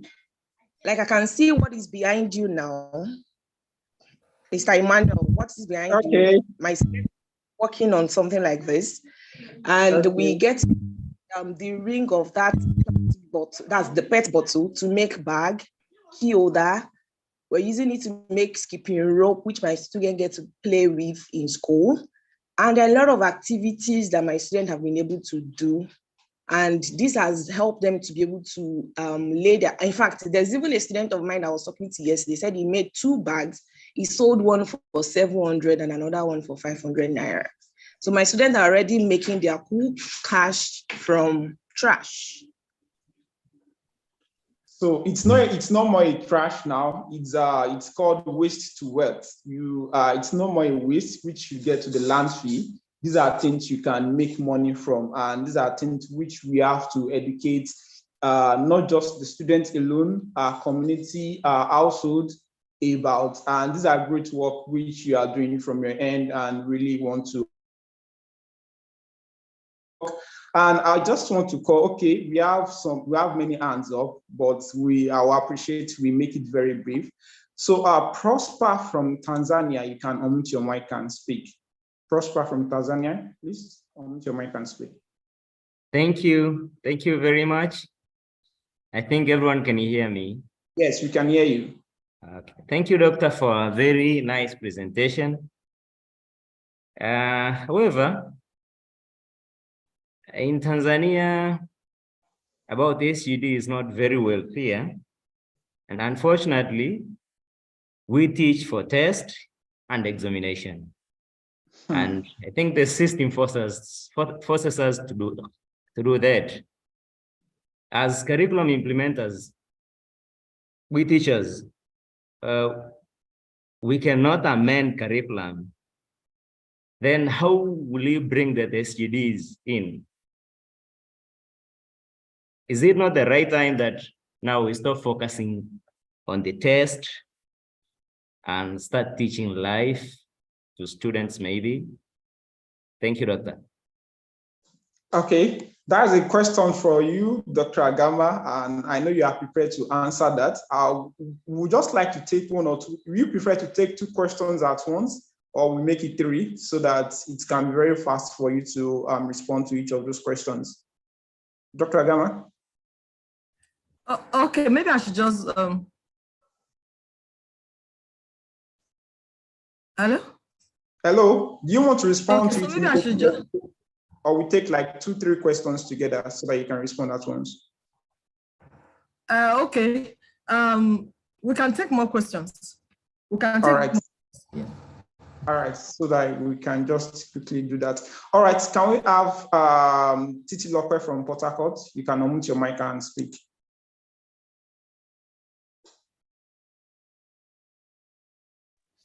Hello, good evening, Mr. Emmanuel. Good evening, Mrs. Titi Lokwe. It's good to Yes, have you on I'm so glad to be on this platform, and I want to appreciate the facilitator also. And my own take and a kind of question is that all these things mentioned in this program is what we teach on a daily basis. But I'm seeing that we have to go extra mile to make these children see these courses as like part of us and not just something so abstract. So me, I'm seeing it that it's like, it's what we have been taking, social studies, civic, because I'm a head of school, so I look at all the scheme of work for each of the classes. So these are what we teach on a daily basis, but I see that if schools could make out a day to make everyone come out with what they have learned over the week and present like these phones of yours, I have other things like that too. So I'm thinking that we should just, there's no need to really look at it like creating bringing it newly to our schools, but just to extend it further. I don't know. That's the feedback from you, and Yes, I appreciate you also know that, Dr. Agama. Please, let's just have one more question. I'm trying to make it balanced and equal across all the states. Okay, can we have Yusuf from Sokoto? Yusuf from Sokoto, please. Okay, thank you so much. I really appreciate this opportunity. My question is, now looking at our doctor talked about some teachers, trying to making their courses so hard for some students and even possibly failing them deliberately and not really giving them what they really need to maybe succeed after school. Now we have experiences of our lecturers while we're in school. They will literally and tell students that they will not pass their course, that nobody gets an A in their courses. And some of the lecturers will even make students to cram to pass their exams, which may, at the end of the day, may not even give them any opportunity to learn any moral. And also looking at the children in secondary school, we have some old teachers, that will claim they have experiences for over 20 or 30 years and will not really give the younger teachers opportunity to inculcate good morals, like say a teacher trying to give a few young students the experience of saving. Actually, we will maybe ask them to get a saving box, and ask them to always put money, to save it, and possibly to try to train them in financial management. And some of the teachers will as well maybe try to attack the teachers and try to tell them to give them intellectual work, by bombarding them with homeworks, So my question is, how can we actually reach out to these teachers that actually prove to be rigid in in knowing too much, and would actually try to convince them into doing the right thing, like putting the good sustainable development, sustainable knowledge in these students. Thank you. Okay, thank you for that wonderful question. Over to you, Dr. Agama. Okay, thank you so much, everyone that has asked questions. For the Lagos State, thank you so much. Lagos State is actually doing a lot as regards the SDGs, and not just in schools, but in all of the affairs, of all the goals of SD.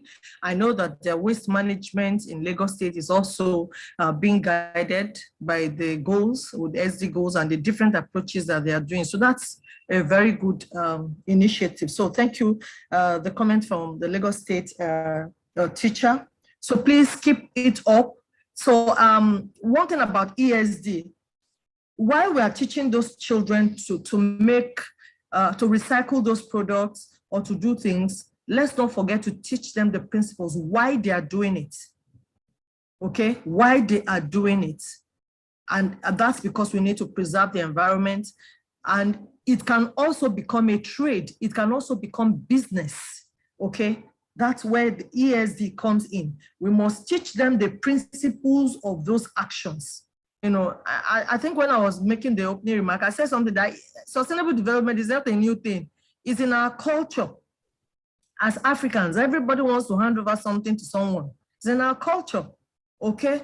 So it goes a long way, okay, in bringing our children into that culture. And then the issue of developing curriculum, it's a very sensitive issue because we have different boards regulating curriculum for different levels of education. So a lot of work has to be done. A lot of advocacy needs to go in, But while we are yet to have a curriculum renewed or modified, while you are teaching geography in class, instead of you to just talk about hills and mountains and water and all that, in the process of you teaching your students sources of water, quality of water sources and everything, you can still teach a bit of the principles of SDs and tell them that, yes, water is not a renewable resource. It needs to be preserved. It needs to be protected. It needs not to be wasted, and things like that. You can still teach the principles without necessarily adding so much to your curriculum, but the students now understand more about water resources, now understand more about the environment while you are still teaching geography, So now, and that's why we are saying we green our curriculum. We're not necessarily changing it now, but instead of just teaching the core topics in the curriculum that says, okay, physical geography, human geography, and all that, you're just teaching the core of the course.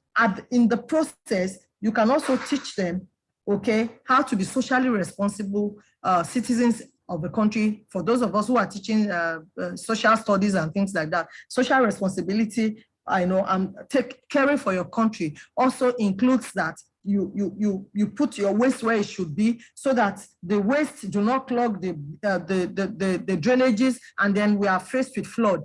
So at the moment, we can still start with that, but developing core curriculum for general sustainable topics or thematic ones require necessary approvals from the different boards that regulate curriculum for different institutions. And that has to go through a due process, which with time, the institutions are going to embrace them, and this needs to be part, because I know how all the social studies and all those came into our curriculum too. People advocated for them, and eventually they were approved and included in our curriculum.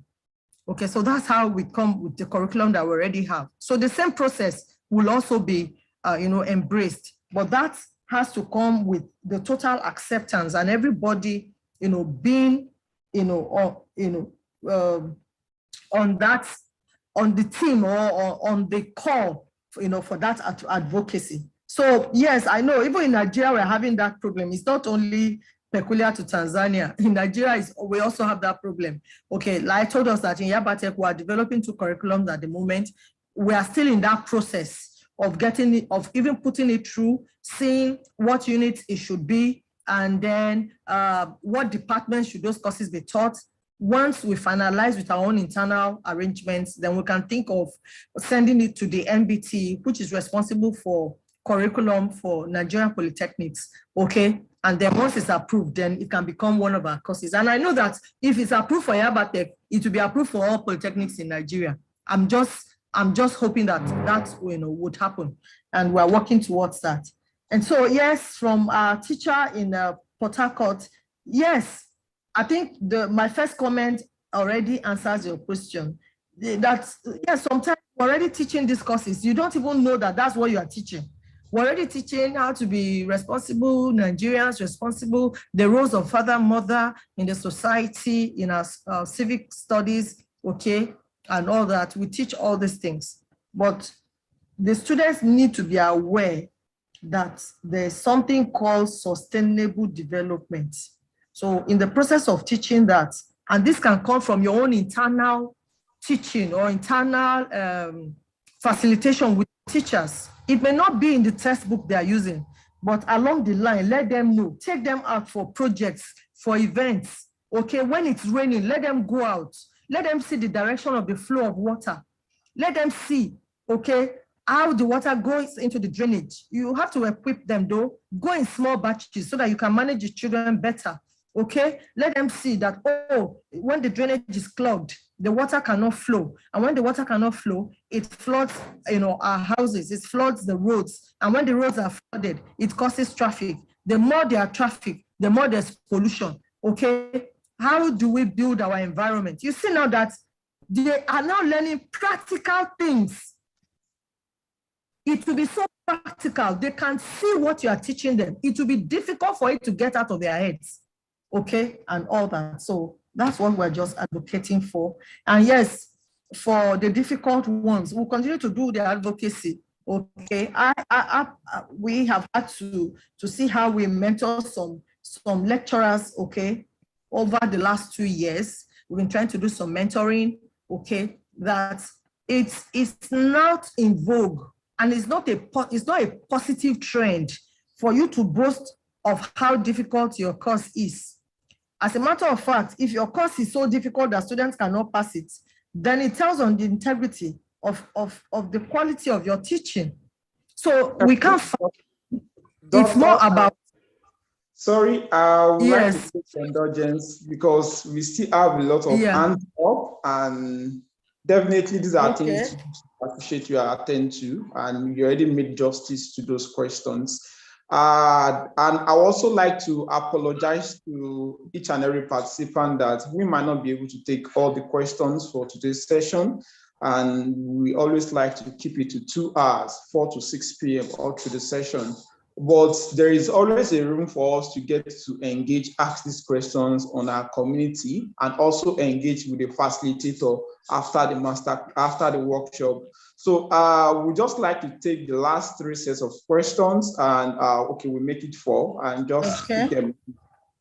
And okay, can we have Ibrahim Sadiq from Kogi State ask your question, please, in 30 seconds. But please, if it's a comment you want to make, kindly use the comment section to drop that. Okay. You hear me? Yes, we can hear you. Okay. My question is this. I have been part of SDGs community service, service, and I still continue to do activities, especially in the state. And I'm planning to go back to the state. Even the state SDG have there, they are not doing something tangible. But I want to ask Dr. where should I start from towards this problem? I have been doing some program on drug abuse, sexual abuse, on SDG activities, part of SDG. But I want to go back in full force and see where I can start my own mini organization and see how we can start an active. But my problem is where can I start with that? Okay, thank you for that. All right, can we have Emmanuel. Okay, ma'am. Mr. Emmanuel, I'm with you. when can it start what? he said, where can he start? Let me just summarize. He said he has been working on SDG before his service and after, and even while currently he's still working on SDGs. But for him to scale up his game, how can he start? Where can he start from? And let me just say that how little can he start from and then upscale? Okay. So, all right, can we have Godfrey from Uganda?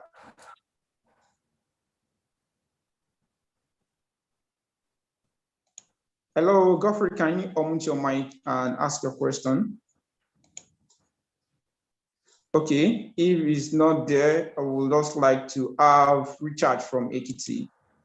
Richard from Ekiti, you can unmute your mic and ask your question.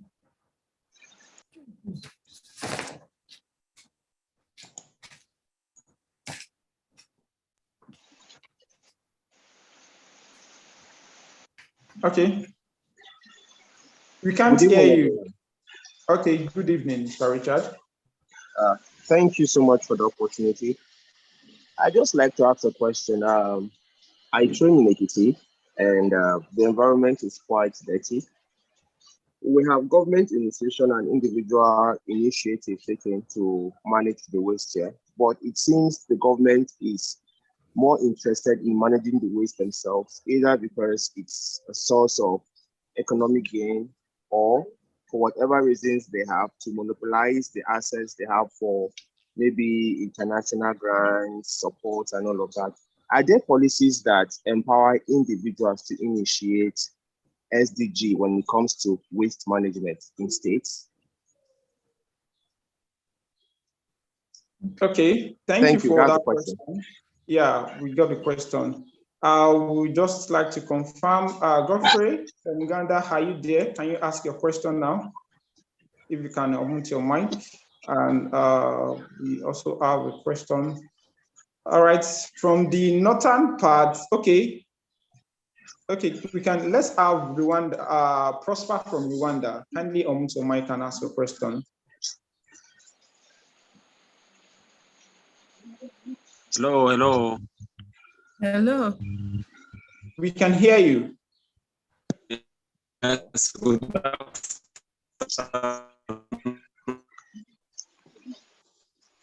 My name is... Sorry, Prosper, it seems your network is not that strong. Your network is not that strong.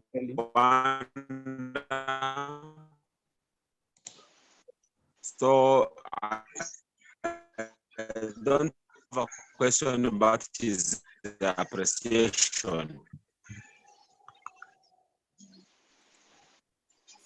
So this is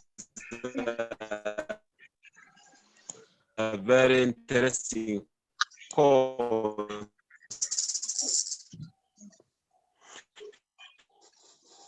And I can share.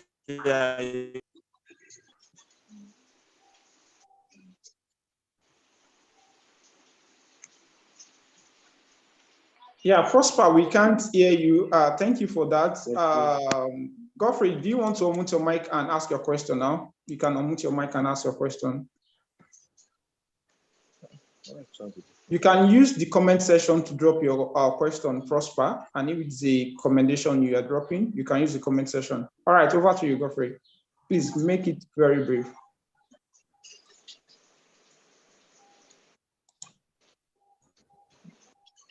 Thank you for the opportunity to speak. Okay, my question is just like, under project-based learning, how best would I help my learners who are in grade 1 to do things which are not just topical related? Because there are times when you always have to give the learners time to do art and craft work. How would you help me to bring up project-based related sessions which are so relevant to their learning? Thank you. All right, thank you. The last, okay, sorry, it's remaining 2 questions. Deborah from FCT, please unmute your mic and ask your question. Let's make it very brief.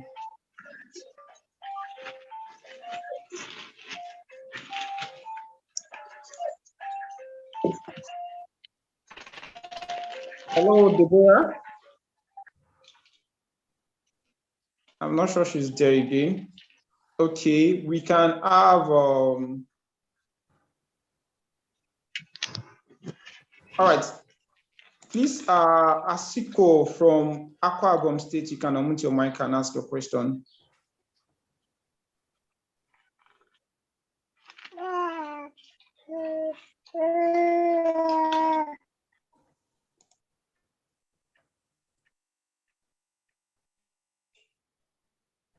Good evening, everyone. Good evening, Mr. Asiko. Okay. Please, my own is like more of a kind of appeal to the organizers of this program. Like my state, Akwa Ibom State, if you talk about the SDG, especially the gender equality, it's as if you are maybe like maybe abusing them. Government here is doing little or nothing to help us in that regard. Though I've been hearing about the SDGs for years now, but since I don't have a good sponsor to help me boost and also let people know the importance and the impact that can help in our society. So I don't know if you guys can help me. Probably if you can have a kind of awareness or role work show. So okay, all right, that's fine. I'll refer you to network team in Akwa Ibom State, and definitely they will see what they can do, what you can do together with them. All right, over to you, Dr. Agama. Please, we just appreciate the response to these questions. Okay, thank you so much. So I'll try to run through the different questions that I have here. Okay, so maybe I'll start from the back. Okay, and then some comments that I saw online. Somebody was saying, oh, he didn't know that too many clothes contribute to climate change. Those clothes come from factories. Okay, and the more there's demand for these things, the more there's production.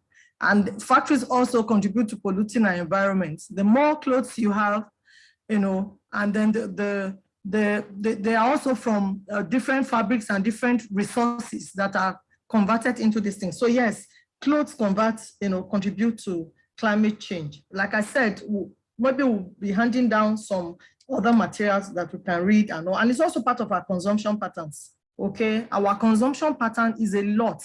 The appetite of this generation is so wide that we are generating, we demand for so much that ends up as waste on the environment. Is as bad now as if you have a particular gadget of 2020, by 2021, you want to have the new model. What happens to that old one? And they are still doing the same, solving the same problem or doing the same function. If some people change their television sets with every new models, same way with cars, same way with washing machines, okay? Same here with furniture. So where do the waste go? The old ones, where do you send them to? You see now that even some nations are shipping those things to other nations, and then we accept them as used items. They are sold at discount prices and all that. They're actually dumping their waste on us, okay?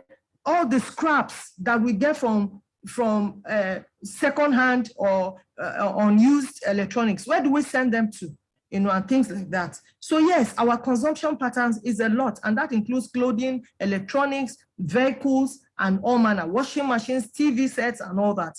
They all constitute to, having impacts on our environment. So yes, we can begin to teach, and then to come up with more innovative approaches. We're even suggesting at one point that yes, some of these materials, instead of being handled, or as waste, is there a possibility of their manufacturers recalling them back from users, since they are the ones upgrading? They can recycle the other parts that they need to use and know how to dispose, other parts of their, their electronics or whatever that, they are not going to recycle and all that.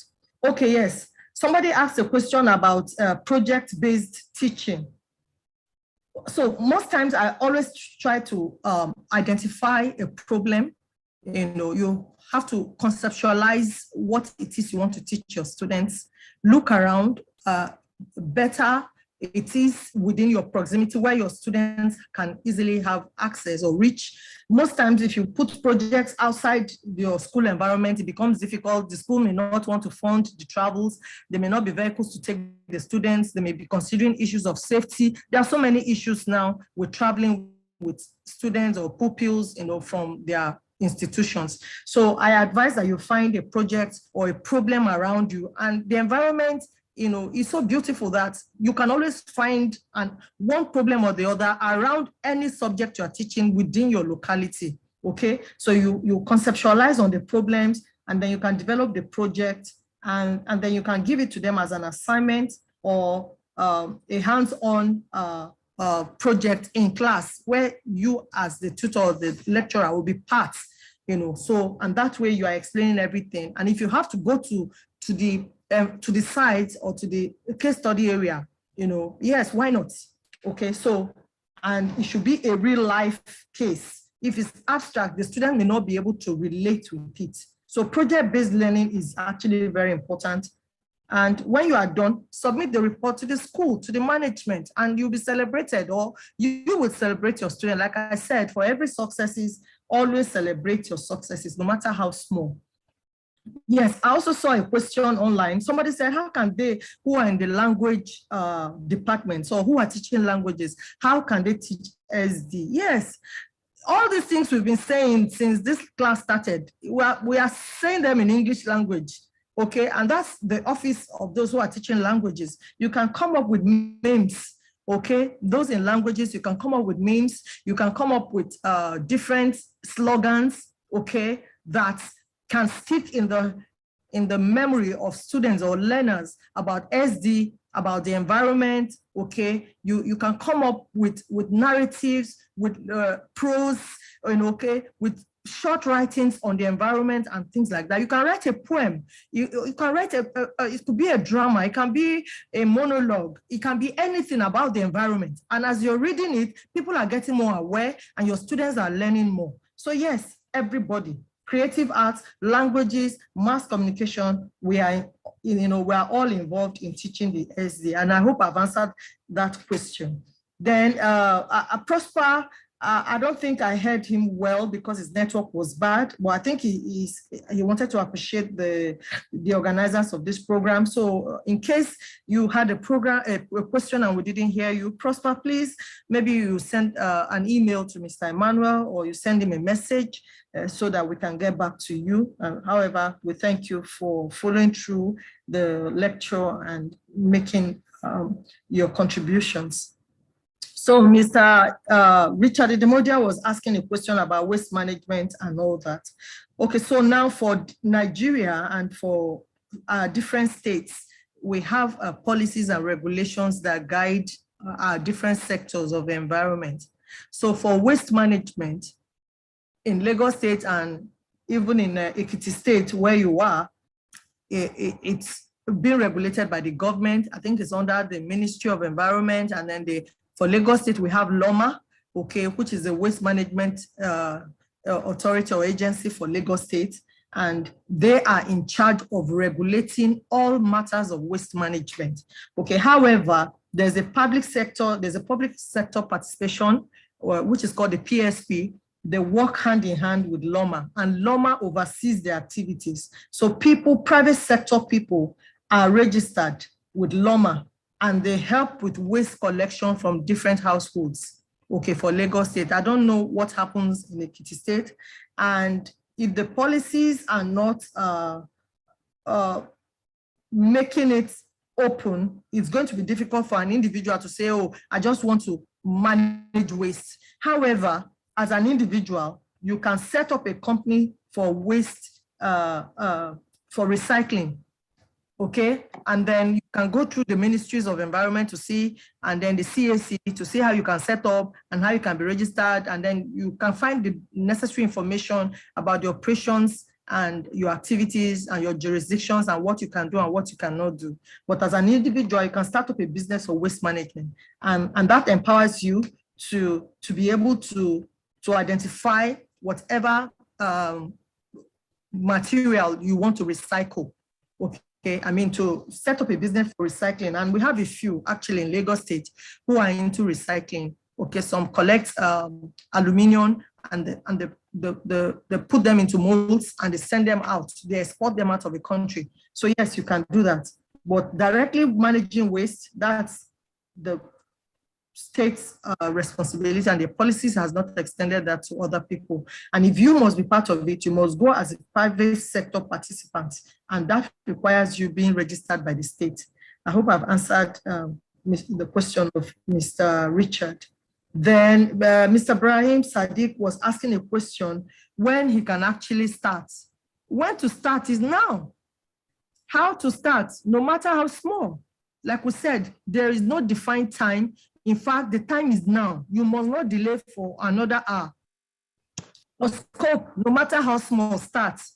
If you're a teacher, you can start from your class. You can start by teaching. You can start by projects. You can start by simulation, by building models. You can start by creating awareness. You know, so there's really no benchmarks to say, oh, you must do this before you do this. Whatever you have the resources and the ability and the competence to do now, please do towards achieving ESD. It's actually a race against time. Like I said, these goals were set in 2015 and the agenda is for 2030. We're already in 2023, we have 7 years. So if we have to rate our success margins or our success rate, can we say that we have really achieved much? And that means that time is really running out on us. And so there's no waiting, the time is now. The scope, no matter how small, whatever capacity you are in, you know, please do something towards embedding or integrating ESDs into your curriculum, into your education system, towards achieving sustainable development. I hope I've answered everybody's questions. Thank you so much. Thank you so much, Dr. Agama, for these insightful responses which you gave. And I would just quickly like to chip in something to what you said to our brother in Ekiti State. Currently, there is a company called Mutenia Recycling Africa. They are selling out their franchise to people from different states. And if you want to initiate that kind of scope or initiative in your state, so you can check their web, you can check them online on Google, Mutenia Recycling Africa. And it's something you can also start in Ekiti State, because definitely you have a first hand market there. And I firstly want to appreciate our facilitator for today. Thank you so much for this insightful and engaging session we had with you. And we are really blessed, and it's been a knowledge sharing moment. We really appreciate every bit of it. Thank you so much, Dr. Agama. And we hope to connect with you over and over again. I know you are still, I want to seek your permission that will you like to share your email or your phone number or your LinkedIn address with the educators? They are all teachers, primary and secondary school teachers. Like you said, always a teacher forever. And I would just like, which of these will you prefer we share with them to further connect with you? I think my email is on the second slide. Awesome, awesome. So we like to connect on the second slide. We like to connect with Dr. Agama. You can just send her an email, and she's going to respond directly to that. And if they're having any challenges, they can come to you. Okay. Okay. Okay. All right. Thank you so much, man. I'm going to share the link. Sorry, some of us have been making requests regarding the presentation slide.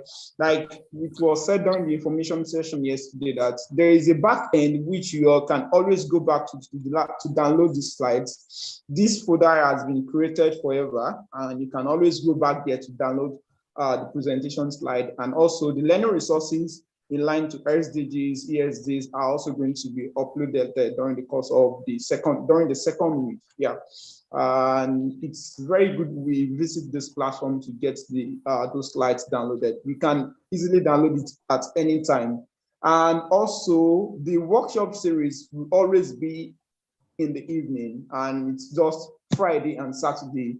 It's more of a fast track for us, as designed by the project manager of the program managers of these projects. And we are meant to have it between 4 and 6 p.m. And the next session is going to be next week, Friday, which is not clashing with our classes. I understand there are some schools that are resuming next week.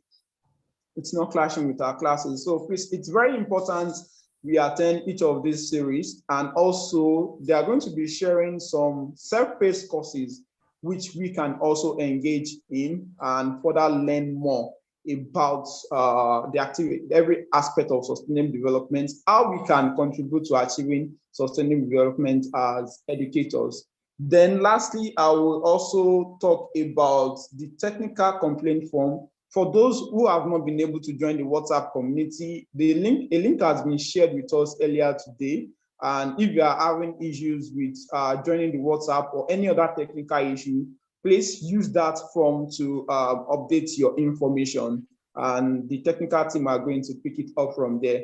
Once again, we want to appreciate Dr. Agama, wonderful facilitator for today. Thank you for all you do, and thank you for the great contribution towards achieving sustainable development in Nigeria and also globally. We really appreciate, and we believe each and every educator here, even not until when we start the SDG activation, by the time we are resuming back to school on Monday, we have to start engaging the students. Even when you are teaching your mathematics, there are some parts of SDGs, there are some parts of artificial intelligence, AI that you can tell them.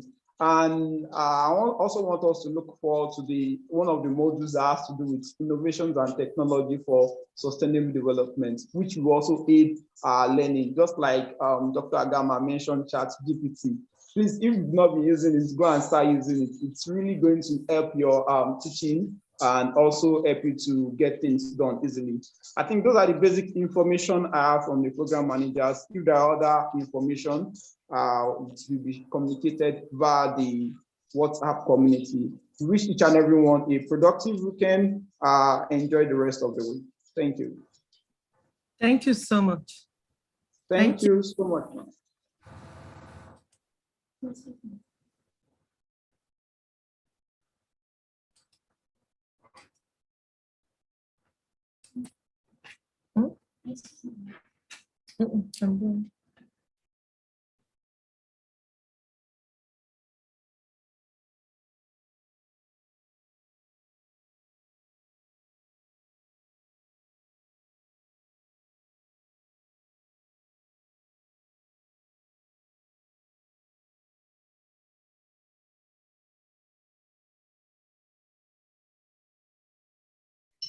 Uh-oh. What's that, buddy?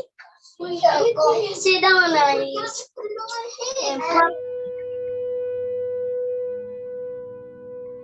We can be. We must be the first generation to end extreme poverty. The generation Most determined to fight injustice and inequalities. The generation that saves the planet from climate change. And this is how it will get done. The global goals. A 15-year plan For everyone. Everywhere. With no one left behind.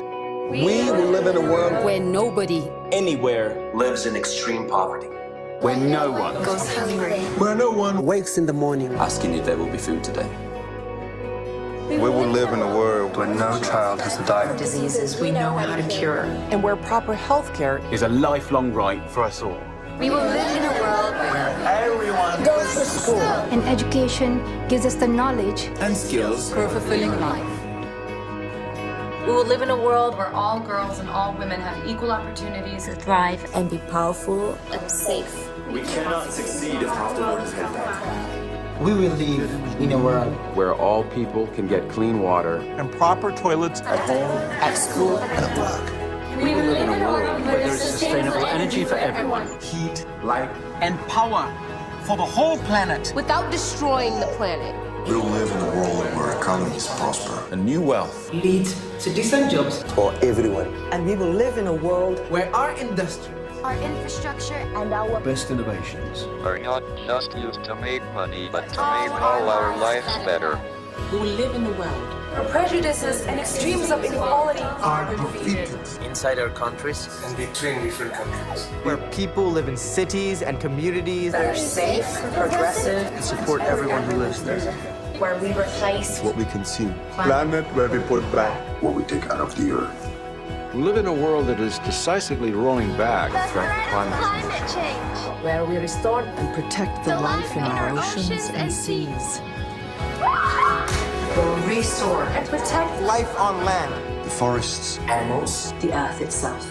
with peace between and inside countries. where all governments are open. An answer to us for what they do at home and abroad. And the justice rules. With everyone equal before the law. where all countries and we their people, Work together. partnerships of all kinds, To make these goals a reality. These are the United Nations global goals for sustainable development. Let's get to work. Let's make it